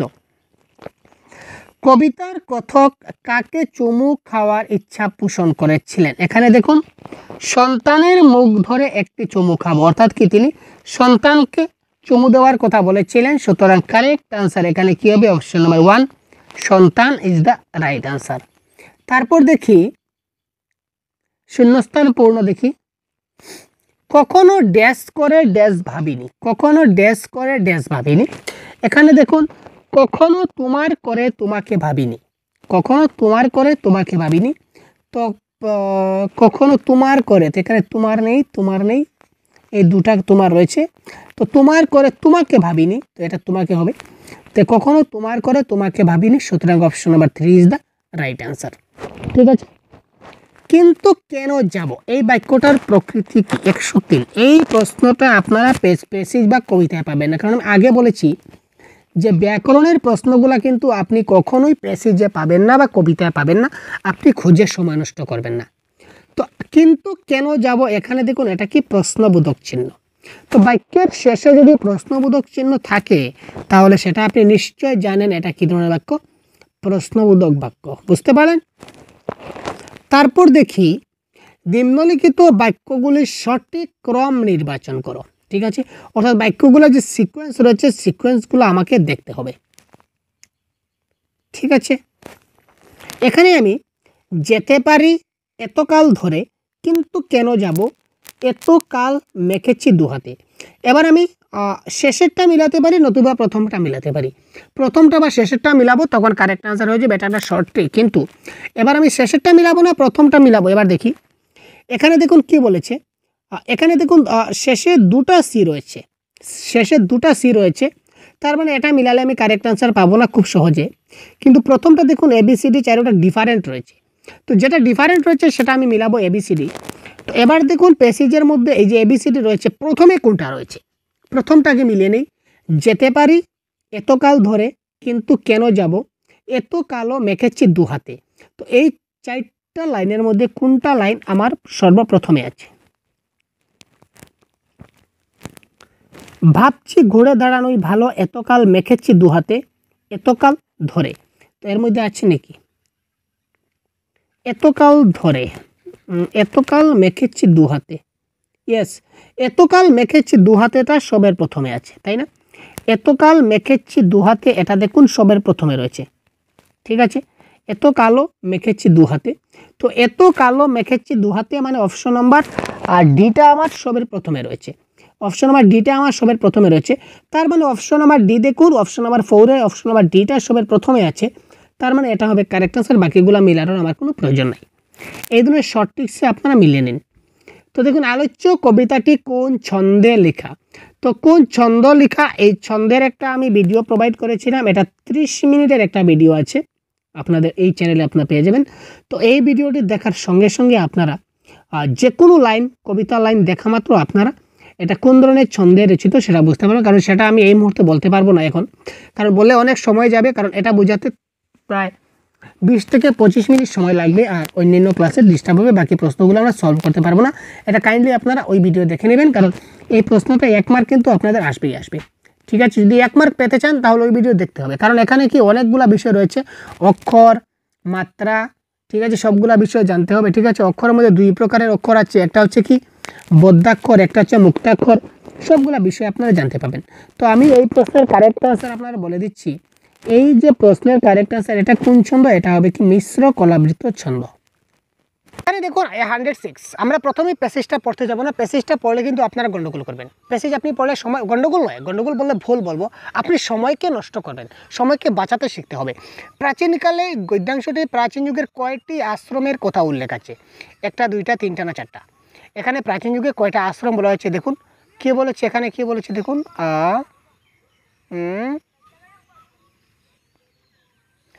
প্রথম হলো ছাত্র অবস্থা, যার সঙ্গে সেদিনের ব্রহ্মচর্য আশ্রমের তুলনা করা হয়েছিল। অর্থাৎ কি ব্রহ্মচর্য একটা আশ্রমের নাম, একটা আশ্রমের নাম কি ছিল? একটা আশ্রমের নাম ছিল আমাদের ব্রহ্মচর্য।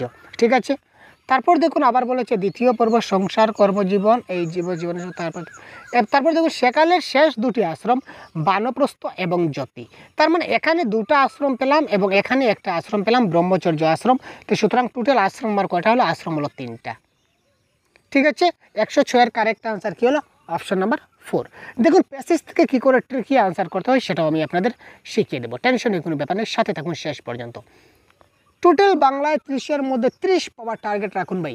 প্রিভিয়াস 13 বছরের ক্লাস যদি ডিটেলস আপনার বুঝে নিতে পারেন, এমন কোনো কনসেপ্ট থাকবে না যেটা আপনার বোঝার বাকি রয়েছে। আমরা আজকের মতো ক্লাস কন্ডাক্ট করব, প্রত্যেকটা টপিক আপনাদের বুঝিয়ে দেওয়ার চেষ্টা করবো যতটুকু সম্ভব হয়। গদ্যাংশ অনুযায়ী ব্রহ্মচর্যাশ্রমে প্রবেশের আবশ্যিক শর্ত কি? নিজের কাজ নিজে করতে পারা, আর্থিক সাচ্ছল্য, উচ্চ মেধা, নাকি নিঃসঙ্গ জীবন কাটাতে পারা? 107। তো 107-এর কারেক্ট আনসার কী হবে? 107-এর কারেক্ট আনসার আমরা কোথায় পাই? আমরা একটু দেখি, আপনাদের সঙ্গে সঙ্গে দেখবো ভাই। অর্থাৎ ব্রহ্মচর্যে যে আমরা যে অ্যাডমিশন নেব, অ্যাডমিশনের একটা শর্ত রয়েছে। তো অ্যাডমিশনের শর্তটা কি? এই দেখুন এখানে পেয়েছি। সেই প্রাচীনকালে বালক যখনই নিজে চলাফেরা করতে এবং নিজের দৈনন্দিন প্রয়োজনীয় কাজ নিজেই করতে পারত, তখন তাকে ব্রহ্মচর্য আশ্রমে প্রবেশ করতে হতো। অর্থাৎ সেই ব্রহ্মচর্য আশ্রমে প্রবেশ করার শর্ত ওটাই ছিল, শর্তটা ওটাই ছিল যে দৈনন্দিন প্রয়োজনের যে কাজ, সে কাজগুলো যাতে নিজের কাজগুলো নিজে করতে পারে, এটাই ছিল শর্ত। সুতরাং option number 1 is the right answer. দেখলেন প্যাসেজ ডাইরেক্ট আনসার রয়েছে। প্রাচীন শিক্ষা ব্যবস্থায় গ্রামবাসীরা কিসের ভূমিকা পালন করত? সমালোচক, পৃষ্ঠপোষক, নাকি পরিদর্শক, নাকি নিষ্ক্রিয় দর্শক? তো এখানে কারেক্ট আনসার কী হবে? গ্রামবাসীরা কোথায় রয়েছে দেখি তো ভাই। এখানে গ্রামবাসীরা কী করতো? গ্রামবাসীরা সানন্দে প্রচুর ভিক্ষা দিত, আর কোনো গ্রামবাসীর কোনো ফ্যাক্টর নয়। তো যারা ভিক্ষা দিত, সানন্দ মনের আনন্দে দিত, সমালোচনায় কোনো ব্যাপার আসে না, পরিদর্শনে কোনো ব্যাপার আসে না, নিষ্ক্রিয় দর্শকের ব্যাপার আসে না।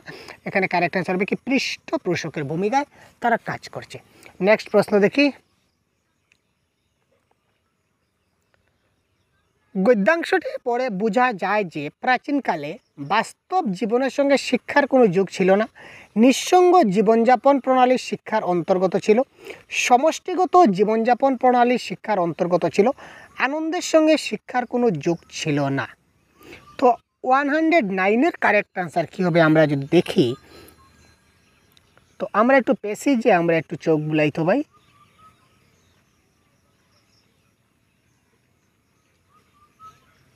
এখানে কি দিয়েছে দেখুন, শিক্ষার্থী ব্রহ্মচারী গুরুদেবের পরিবারের একজন সদস্য হয়ে যেতেন। আচার্য, আচার্যানী এবং শিষ্যরা সবাই একসঙ্গে অভাব প্রাচুর্য সুখ দুঃখ সমভাবে বরণ করতেন। শুধু শিক্ষার্থীর পঠন পাঠন নয়, তার ভরণ পোষণের দায়িত্ব গুরুকে গ্রহণ করতেন। অর্থাৎ কি, সবাই মিলে একসঙ্গে তারা জীবনযাপন করত। সমষ্টিগত জীবনযাপন প্রণালী শিক্ষার অন্তর্গত ছিল। সবাই একসঙ্গে, গুরু শিষ্য আচার্য আচার্যানী সবাই একসঙ্গে তারা জীবনযাপন সেখানে করত। ঠিক আছে, একজনের সুখ দুঃখ আরেকজনে ভাগ করে নিত, সবাই একসঙ্গে সমষ্টিগত জীবনযাপন প্রণালী এখানে উল্লেখযোগ্য ছিল। তারপর দেখুন উদ্ধৃত গদ্যাংশটিতে কোন শব্দটির স্ত্রীলিঙ্গের উল্লেখ নাই? শিষ্য, আচার্য, গুরু না পিতা? এই ক্ষেত্রে আমরা একটু দেখি তো।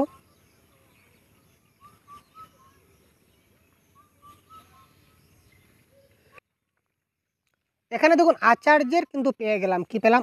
আচার্যানী, তার কিন্তু স্ত্রীলিঙ্গ রয়েছে, তাই না? পিতা, পিতার আমরা কি পেয়ে গেলাম? মাতা পেয়ে গেলাম। ঠিক আছে, তারপর আর কে রয়েছে ভাই? গুরু। এই দেখুন গুরু পেয়ে গেলাম, গুরুর কি গুরু পত্নী পেয়ে গেলাম, তাই না? তো এখানে দেখুন আচার্য পেলাম, গুরু পেলাম, পিতা পেলাম, শুধুমাত্র শিষ্যের স্ত্রীলিঙ্গ এখানে নাই। আমরা তিনটে পেয়ে গেছি, তার মানে একটা থাকবে না, এটা খোঁজার কোনো প্রয়োজন নাই। সুতরাং option number 1 is the right answer. সবাই একসঙ্গে অভাব প্রাচুর্য সুখ দুঃখ সুখ সমভাবে বরণ করতেন। এখানে অভাব প্রাচুর্য বলতে কি বোঝায়? সবাই একসঙ্গে সুখ দুঃখ অভাব প্রাচুর্য সব কিছু তারা কী করতো? একসঙ্গে বরণ করতো। তো এখানে অভাব সুখ দুঃখ মানে কি? সুখ এবং দুঃখ। অভাব প্রাচুর্য মানে কি? অভাব এবং অভাব মানে কি? অভাব মানে কি? অভাব মানে নাই, প্রাচুর্য মানে কি? অনেক। তো এই সবগুলা অভাব এবং প্রাচুর্য, অভাব অপ্রাচুর্য হবে দুইটা। দুঃখ এবং সুখ, যদি সুখ ও দুঃখ হয় তাহলে অভাব এবং প্রাচুর্য হবে। ঠিক আছে ভাই, সুতরাং এখানে option number 2 is the correct answer. গ্রামবাসীরা সানন্দে প্রচুর ভিক্ষা করত, তার কারণ কি? গ্রামবাসীরা সবাই বিত্তবান ছিল, গ্রামবাসীরা সবাই কি ছিল? ধনী ছিল। 112 নম্বরে বলেছে। আর বলেছে গ্রামবাসীরা একে পুণ্য কর্ম বলে মনে করত। তো এবার আমরা একটু প্যাসেজে যাই, প্যাসেজে গেলে আমরা দেখব, এই দেখুন গ্রামবাসীরা সানন্দে প্রচুর ভিক্ষা দিত, ভিক্ষা করে যা পাইতো সেটা গুরুপত্নীর ভাণ্ডারে সঞ্চিত হইতো। তাছাড়া বিত্তবানেরা এবং প্রাক্তন শিক্ষার্থীরা গুরুর আশ্রমে সাহায্য পাঠাতেন, সেটা সাহায্য পাঠাতেন। সবাই এই দানকে পুণ্য কর্ম বলে মেনে নিতেন। ঠিক আছে, এখানে দেখুন একটা কথা বলেছে, তাছাড়াও বিত্তবানেরাও দিত, প্রাক্তন ছাত্ররাও দিত। তার মানে গ্রামের সবাই যে বিত্তবান সেটা কোনো কথা নয়, কিন্তু সবাই এটাকে পুণ্য কর্ম বলে দাবি করতো বা মানত। এখানে দেখুন গ্রামের সবাই বিত্তবান ছিল, এটা ক্যান্সার, এটা ভুল। আর গ্রামবাসীরা একে পুণ্য কর্ম বলে করতো, এটা শুদ্ধ। তো এখানে বলেছে এ এবং বি দুটাই বলতে, দুটাই তো ভুল নয়। এখানে বলেছে এ ভুল কিন্তু বি ঠিক, অর্থাৎ yes, option number 2 is the correct. 1 নম্বর ভুল এবং 2 নম্বরটা শুদ্ধ। এই বর্ণনা অনুযায়ী সেকালের ছাত্র অবস্থা ছিল কি ধরনের ছিল? 113 নম্বর প্রশ্নে কি বলেছে দেখুন,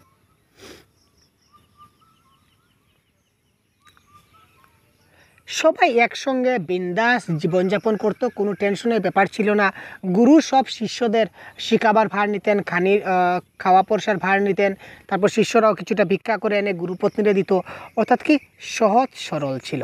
ঠিক আছে, তারপর ব্যাকরণের একটি প্রশ্ন দেখি, নিম্নলিখিত কোন পদটি কর্ম তৎপুরুষ সমাসের দৃষ্টান্ত? এটা কারেক্ট আনসার কি? তাড়াতাড়ি কমেন্ট বক্সে জানান তো।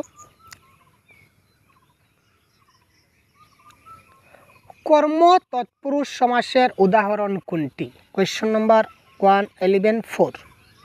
এটা কারেক্ট আনসার হবে কি? শিক্ষা গ্রহণ, মানে শিক্ষাকে গ্রহণ, এটা হবে কারেক্ট আনসার। তারপর দেখি 115। তো 115-এ যাওয়ার আগে আমরা একটা কবিতা পেয়ে গেলাম, কবিতাটা আমরা একটু পরে দেখব। আগে দেখি কি কবিতার মূল বিষয়বস্তুর বর্ণনা কি?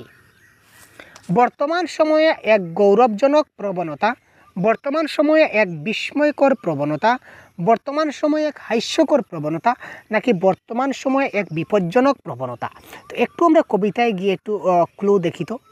দেখুন কী ছিল, নিজের ঘর, নিজের খাবারের থালা, নিজের ওয়ার্ডার, নিজের গাড়ি, সব কিছু বুকে ধরে আগলে রাখতে রাখতে সব শেষ হয়ে যাচ্ছে, কোনোই পর্যন্ত শেষ হয়ে যাচ্ছে। ছোটো থেকে বড় সব কিছু আমার কী হচ্ছে? শেষ হয়ে যাচ্ছে, নিঃশেষ হয়ে যাচ্ছে। আমাদের কারো হাত নাই, বাহু নাই, কারো হাতের আঙ্গুল নাই, কোনোই থেকে সব বাদ, অর্থাৎ সব কিছু কী হয়ে গেছে? শেষ হয়ে যাচ্ছে, নিঃশেষ হয়ে যাচ্ছে।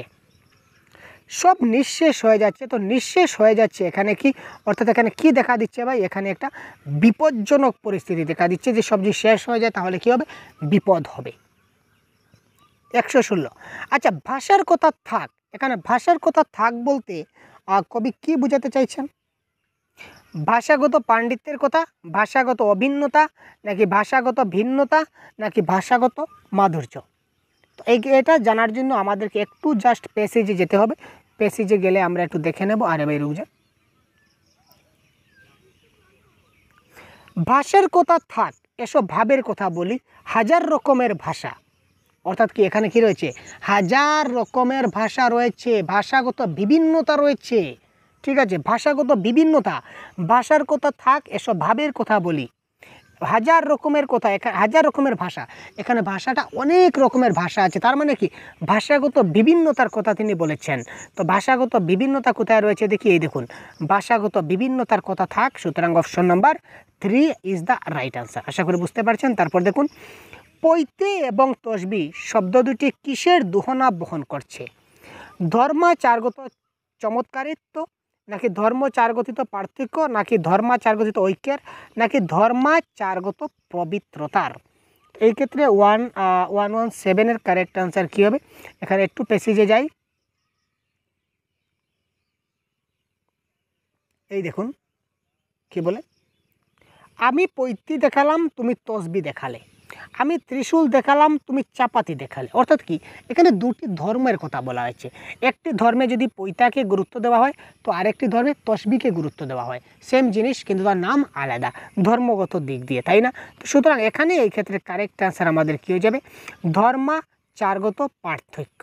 ঠিক আছে, দুটি ধর্মের কথা বলা হয়েছে। সুতরাং 117 নম্বর প্রশ্নের আনসার হবে অপশন নাম্বার 2। তারপর দেখি, আমি ত্রিশূল দেখালাম তুমি চাপাতি দেখালে। এখানে উভয়ই দেখানোর যে এখানে আমরা উভয়ই দেখালাম, উভয়ই কী দেখালাম? এটা কারেক্ট অ্যান্সার হবে ধর্মীয় অসহিষ্ণুতা। ঠিক আছে, ধর্মীয় যেটা অসহিষ্ণুতা যেটা ভাব, এটা এখানে চলে আসছে। কবিতাটিতে কনুইয়ের ভূমিকা, অর্থাৎ কি সব কিছু শেষ হয়ে যাচ্ছে, কনুই থেকে সব কিছু শেষ। আমরা আগে দেখেছিলাম কনুই থেকে সব কিছু শেষ। তো কনুইয়ের ভূমিকা কি? পারস্পরিক বিচ্ছিন্নতা সৃষ্টিকারী। ইয়েস, 100% বিচ্ছিন্নতা সৃষ্টিকারী। অর্থাৎ কনুই থেকে সব কিছু শেষ হয়ে যাচ্ছে, তো তার মানে এখানে কী হচ্ছে, বিশৃঙ্খলা সৃষ্টি করছে।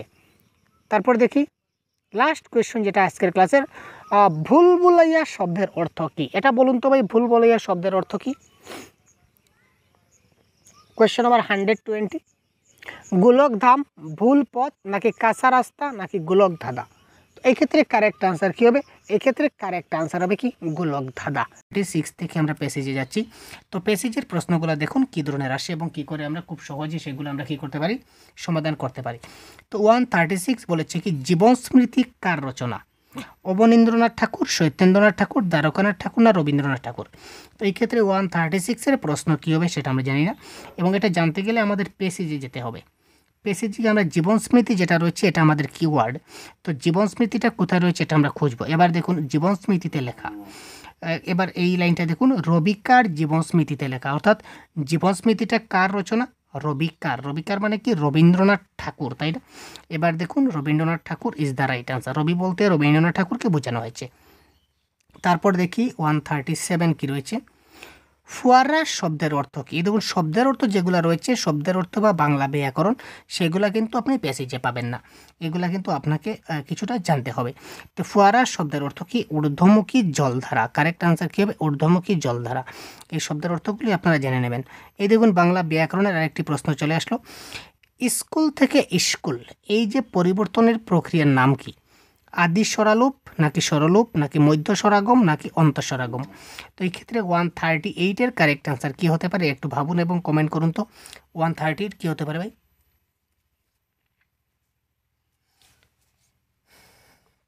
খুব তাড়াতাড়ি কমেন্ট করুন। দেখুন এই ক্ষেত্রে কারেক্ট আনসার আমাদের হবে কি, আদি স্বরাগম ইজ দ্য রাইট আনসার। তারপর আমরা দেখি 139 কি বলেছে, সঠিক বাক্য নির্বাচন করতে বলেছে। এখানে কয়েকটা বাক্য দেওয়া আছে, তার মধ্যে কোনটা একদম সঠিক? বাক্যের মধ্যে কিন্তু ছোটোখাটো ভুল আছে, বেশি মিস্টেক নেই, একদম ছোটো ছোটো মিস্টেক আছে। এই মিস্টেকগুলি কিন্তু আমাদেরকে বার করতে হবে। পড়শি কালাচাঁদ বাবু মাথায় বুলবুলির ঝুঁটির মতো একটি চুল, তো এই যে লাইনটা রয়েছে এই লাইনটা আমরা সম্পূর্ণটা পড়বো কতটুকু, শেষ কতটুকু, শেষ হচ্ছে আসেন বাবা মশাইয়ের কাছে বা আসেন বাগানের মজলিসে। কোনটা দেখি,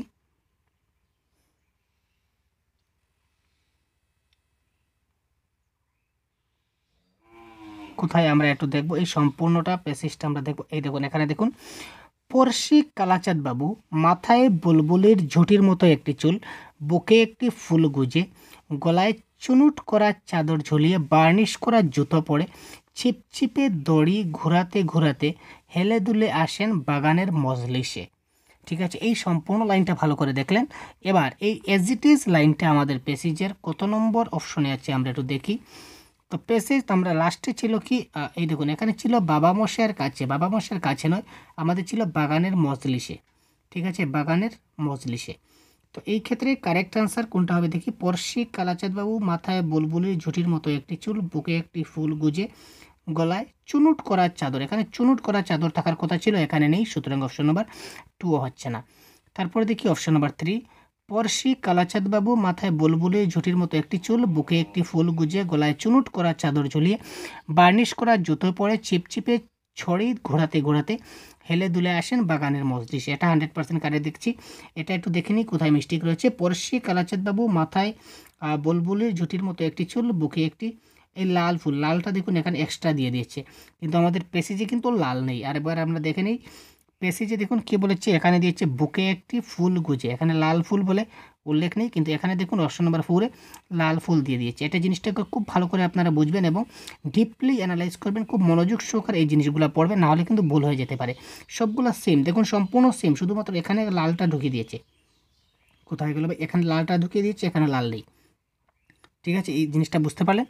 তো সুতরাং এটা কারেক্ট আনসার অপশন নাম্বার 3।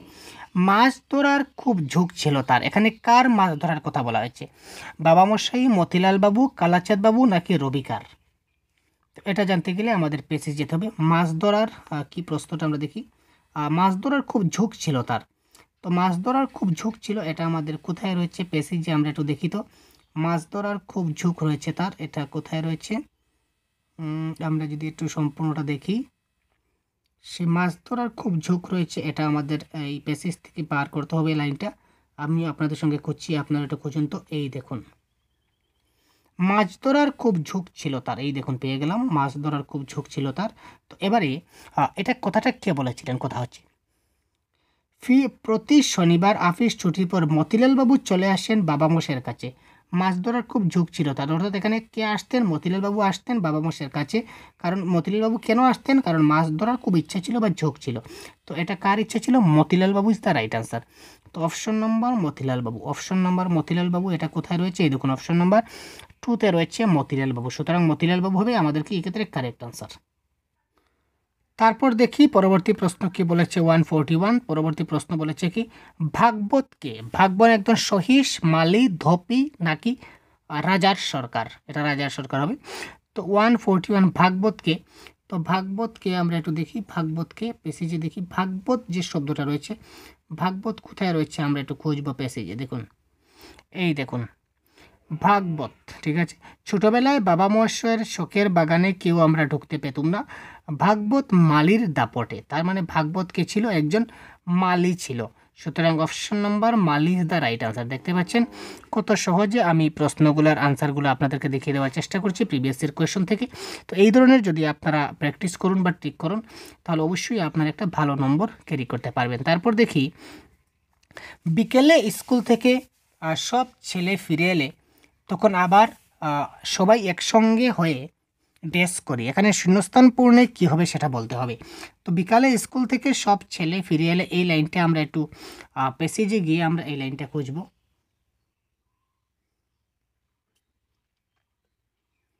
এই লাইনটা যদি আমরা খুঁজি তাহলে সবাই বিকালবেলা স্কুল থেকে এসে আমরা কি করি, এই লাইনটা আমরা একটু দেখব কোথায় রয়েছে, আমরা প্যাসেজের একটু আমরা দেখে নেই। এই দেখুন প্যাসেজের লাইনটা পেয়ে গেছি, বিকেলে স্কুল থেকে সব ছেলে ফিরে এলে আমরা আবার সবাই একসঙ্গে হয়ে খেলাধুলা করি। এখানে ড্যাশের এখানে খেলাধুলা হবে। তো কারেক্ট আনসার এখানে কি হচ্ছে, অপশন নাম্বার খেলাধুলা। এই দেখুন বিকালে স্কুল থেকে এসে সবাই একসঙ্গে কি করি, খেলাধুলা করি। আমাদের অপশনে ছিল খেলাধুলা, প্যাসেজে খেলাধুলা, সুতরাং খেলাধুলা ইজ দ্য আনসার। তারপর দেখি এখানে দেখুন এই বাক্যটা করার একটা ট্রিক আছে, ট্রিকটা আপনারা দেখবেন। রচনা অনুসারে সঠিক ক্রম নির্বাচন করুন। মাছ ধরার খুব ঝোঁক ছিল তার, আমরা ছেলেরা কজন মিলে একপাশে নিজেদের বাগানে বাগান বানিয়ে নিয়েছিলাম। সত্যিকার হাঁস মাছ ফোয়ারার জলে বেশি বেড়ায়, ছেলেবেলায় যা ভয় পেতুম বটগাছ থাকে। হয়তো প্রথমটা মিলাবেন নতুবা শেষেরটা মিলাবেন, কোনটা সুবিধা হবে আমরা দেখি। যদি আমরা শেষেরটা মিলাই তাহলে দেখুন 2টা ডি 2টা সি, আর যদি প্রথমটা মিলাই তাহলে সি তারপর কি বি বি এ। ঠিক আছে, দেখুন আমরা যদি লাস্টের দিকে মিলাই তাহলে আমাদের আশা করি সুবিধা হবে, কারণ লাস্টের থেকে 2 নম্বর যেটা রয়েছে, লাস্টের থেকে 2 নম্বরটা কিন্তু আমাদের তফাৎ রয়েছে, এবং লাস্টের থেকে প্রথম থেকে 2 নম্বরটার মধ্যে কিন্তু 2টা সেম আছে, সুতরাং আমাদের সমস্যা হবে আমরা লাস্টে থেকে মিলাবো। তো প্রথমে দেখুন এই যে 4টা লাইনের মধ্যে কোন লাইনটা সবের শেষে আছে, ডি বা সি হবে, ডি বা সি হবে, কারণ ডি বা সি তো লাস্টে দেওয়াই আছে। ভোরবেলায় যা ভয় পেতুম বটগাছটাকে, সত্যিকার হাঁস মাছ ফোয়ারার জলে ভেসে বেড়ায়। তো এই দুটা লাইন থেকে সত্যিকার হাঁস আর ছেলেবেলায় যা ভয় পেতুম, এখানে দেখি আমরা কোনটা লাইন সবের শেষে আছে। এখানে কারেক্ট আনসার আমাদের কোনটা হবে আমরা দেখে নিই। কী কী লাইন ছিল আমরা আবার ভালো করে নোট আউট করি। ছোটবেলায় যা ভয় পেতুম বটগাছটাকে আর সত্যিকার হাঁস, তো এটার মধ্যে কোনটা হবে আমাদের মানে সবাই শেষে কোনটা থাকবে এটা আমাদের প্রথমে খুঁজে বের করতে হবে। ঠিক আছে, তো ছোটোবেলায় ভয় পেতুম আর কি ছিল আমাদের সত্যিকার হাঁস ছিল, তাই না? তো দেখুন আমরা শেষে একদম শেষে থেকে আমরা যদি মিলাই তাহলে শেষে থেকে যদি মিলাই তাহলে শেষের লাইন কোনটা আছে দেখি, একদম শেষ হচ্ছে ওই জায়গাতে, একদম শেষ ওই জায়গাতে, ওই জায়গা থেকে আমরা মিলাবো। স্কুল থেকে বাগামশের আসর, তারপর এই দেখুন ছেলেবেলায় যা ভয় পেতুম বটগাছটাকে, তার মানে ছেলেবেলায় যে ভয় পেতাম বটগাছটাকে সেটা প্যাসেজের সবের শেষে আছে, তার মানে প্যাসেজের শেষে আছে মানে কি, তার মানে শেষে আছে মানে অপশন নাম্বার 3 এবং অপশন নাম্বার 4 আমাদের ক্যান্সেল, লাস্টে এই দুটা থেকে একটা হবে। ঠিক আছে, এবার দেখুন বি এবং এক, লাস্টে থেকে বি এবং এ এই দুটো আমরা মিলাই, অর্থাৎ মাছ ধরার খুব ঝোঁক ছিল। ঠিক আছে, আর আমরা ছেলেরা কজন মিলে একপাশে নিজেদের বাগান বানিয়ে নিয়েছিলাম। তো আমরা ছেলেরা মিলে বাগান বানিয়েছি আর আমাদের মাছ ধরার খুব ঝোঁক ছিল। ঠিক আছে, তো এর মধ্যে কোনটা আমাদের লাস্টে থেকে প্রথমে আছে এটা আমরা একটু দেখব। লাস্টে থেকে প্রথমে আছে কোনটা দেখব, অর্থাৎ লাস্ট থেকে আমাদের একদম লাস্টে তো আমরা পেলাম, লাস্টে আমরা পেয়েছি কি পেয়েছি, একদম লাস্টে আমরা পেয়েছিলাম যেটা একটু আগে আপনার দেখিয়ে দিলাম, কোথায় ছিল ভাই, আরে ভাই লুকিয়ে গেল, এই দেখুন একদম সবের লাস্টে আমাদের ছিল, আমরা সেই সম্পূর্ণ ছেলেবেলায়, এই দেখুন ছেলেবেলায় ভয় পেতাম বটগাছটাকে সবের লাস্টে আছে। ঠিক আছে, মানে ডিতে থাকবে সবার লাস্টে 4 নম্বরে। তারপর দেখুন তারপর এরপর লাস্টে থেকে যদি মাছ ধরার খুব ঝোঁক ছিল তার, তো মাছ ধরাটা থাকবে আমাদের 3 নম্বরে, আর যা ভয় পেতুম বটগাছটাকে সেটা থাকবে আমাদের 4 নম্বরে। ঠিক আছে, দ্যাট ইজ দ্য ফান্ডা। তো এই ফান্ডা যদি আমরা মিলাই তাহলে এই ফান্ডা থেকে দেখুন কি হয়, এবার দেখুন যা ভয় পেতুম বটগাছটাকে এটা 4 নম্বরে, আর মাছ ধরার খুব ঝোঁক ছিল এটা ছিল আমাদের 3 নম্বরে। তো লাস্টে ছিল আমাদের ডি তো ঠিক আছে, তারপরে আমাদের এ চলে আসলো, তো ডি এর ঠিক ইমিডিয়েট পরে আমাদের এ আসছে লাস্টে থেকে, সুতরাং option number 2 is the right answer. ঠিক আছে, আশা করি বুঝতে পারছেন। তারপর দেখি তারপর আরেকটা আমাদের প্যাসেজ, তো এই প্যাসেজ থেকে আমাদের আরও 6টা প্রশ্ন দেখব। এই প্যাসেজ থেকে দেখব সঠিক বাক্য নির্বাচন করুন। যে জমিতে চাষ করা যায় অথচ চাষ করা হচ্ছে না তাকে বলা হয় ক্ষেত্রভূমি। যে জমিতে চাষ করা হয় বা চাষ করা হচ্ছে তাকে বলা হয় ক্ষেত্রভূমি। এখানে দেখুন একটু ডিফারেন্স আছে, কিন্তু সম্পূর্ণ বাক্যটা আমাদেরকে খুব ভালো করে দেখতে হবে। 144, তো যে জমিতে চাষ করা যায় বা চাষ করা যায় না, এই ধরনের লাইনটা আমাদের কোথায় আছে আমরা দেখি।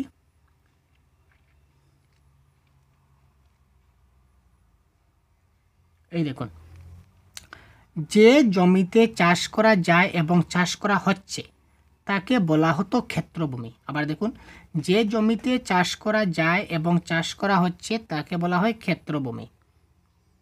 এবার দেখুন যে জমিতে চাষ করা যায় এবং চাষ করা হচ্ছে তাকে বলা হতো ক্ষেত্রভূমি। একদম অ্যাজ ইট ইজ আমরা যেটা পেয়েছি সেটাই আমাদের কারেক্ট আনসার, একটু মিস্টেক হলে কিন্তু হবে না।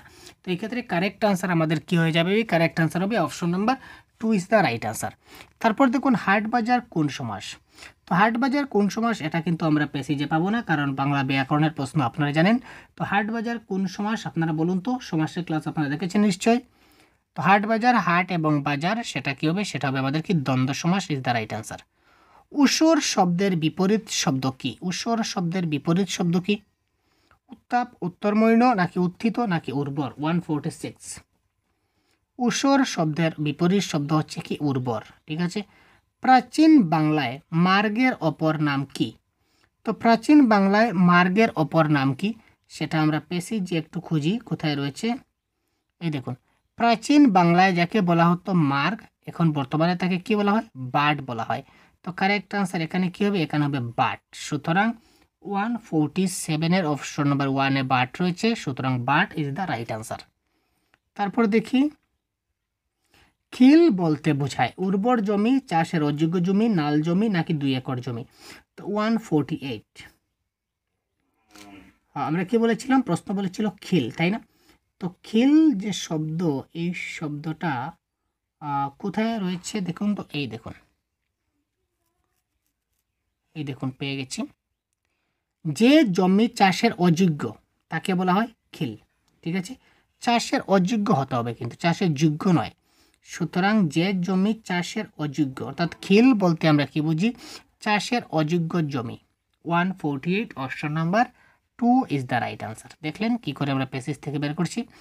প্রাচীন বাংলায় চলাচলের রাস্তাকে কি বলা হতো? জনিকা, আল, বাটক, না নালভো? প্রাচীন বাংলায় চলাচলের যেটা রাস্তা ছিল, এই রাস্তাকে আমরা কি বলবো? দেখুন, বাটক বলতে চলাচলের রাস্তা বোঝাতো। এই দেখুন, এটা ক্লিয়ার করে লেখা আছে, বাটক বলতে চলাচলের রাস্তা বোঝাতো ইজ দ্য রাইট আনসার, ঠিক আছে। তো চলাচলের রাস্তা ইজ দ্য রাইট আনসার, বাটক। তো এই ক্ষেত্রে বাটক হবে আমাদের কি কারেক্ট আনসার, অপশন নাম্বার 3। তারপর দেখুন, আবস্কর স্থানকে আজকের বাংলায় কি বলে? আবস্কর স্থানকে আজকের বাংলায় কি বলে? এলাকা, অরণ্য, আস্তাকুড়, নাকি জনপদ? তো এই ক্ষেত্রে কারেক্ট আনসার প্যাসেজে যাই। দেখুন, আবস্কর স্থান ছিল কি আস্তাকুড়। তো কারেক্ট আনসার এখানে কি হবে? কারেক্ট আনসার হবে আস্তাকুড়, অর্থাৎ option number 3 is the right answer. দেখতে পাচ্ছেন কত সহজে আমরা খুব কম সময়ে আমরা সম্পূর্ণ প্রশ্নপত্র আপনাদের দেখিয়ে দিলাম, ঠিক আছে। তো পরবর্তী অন্য একটা ক্লাস খুব শীঘ্রই নিয়ে আসবো আপনাদের জন্য, সাথে থাকবেন। সম্পূর্ণ ক্লাসটা দেখার জন্য অসংখ্য ধন্যবাদ আপনাদের। তো যদি কোনো কনফিউশন থাকে অবশ্যই কমেন্ট বক্সে জানাতে ভুলবেন না। ভালো থাকবেন, সুস্থ থাকবেন, আমাদের সঙ্গে থাকবেন।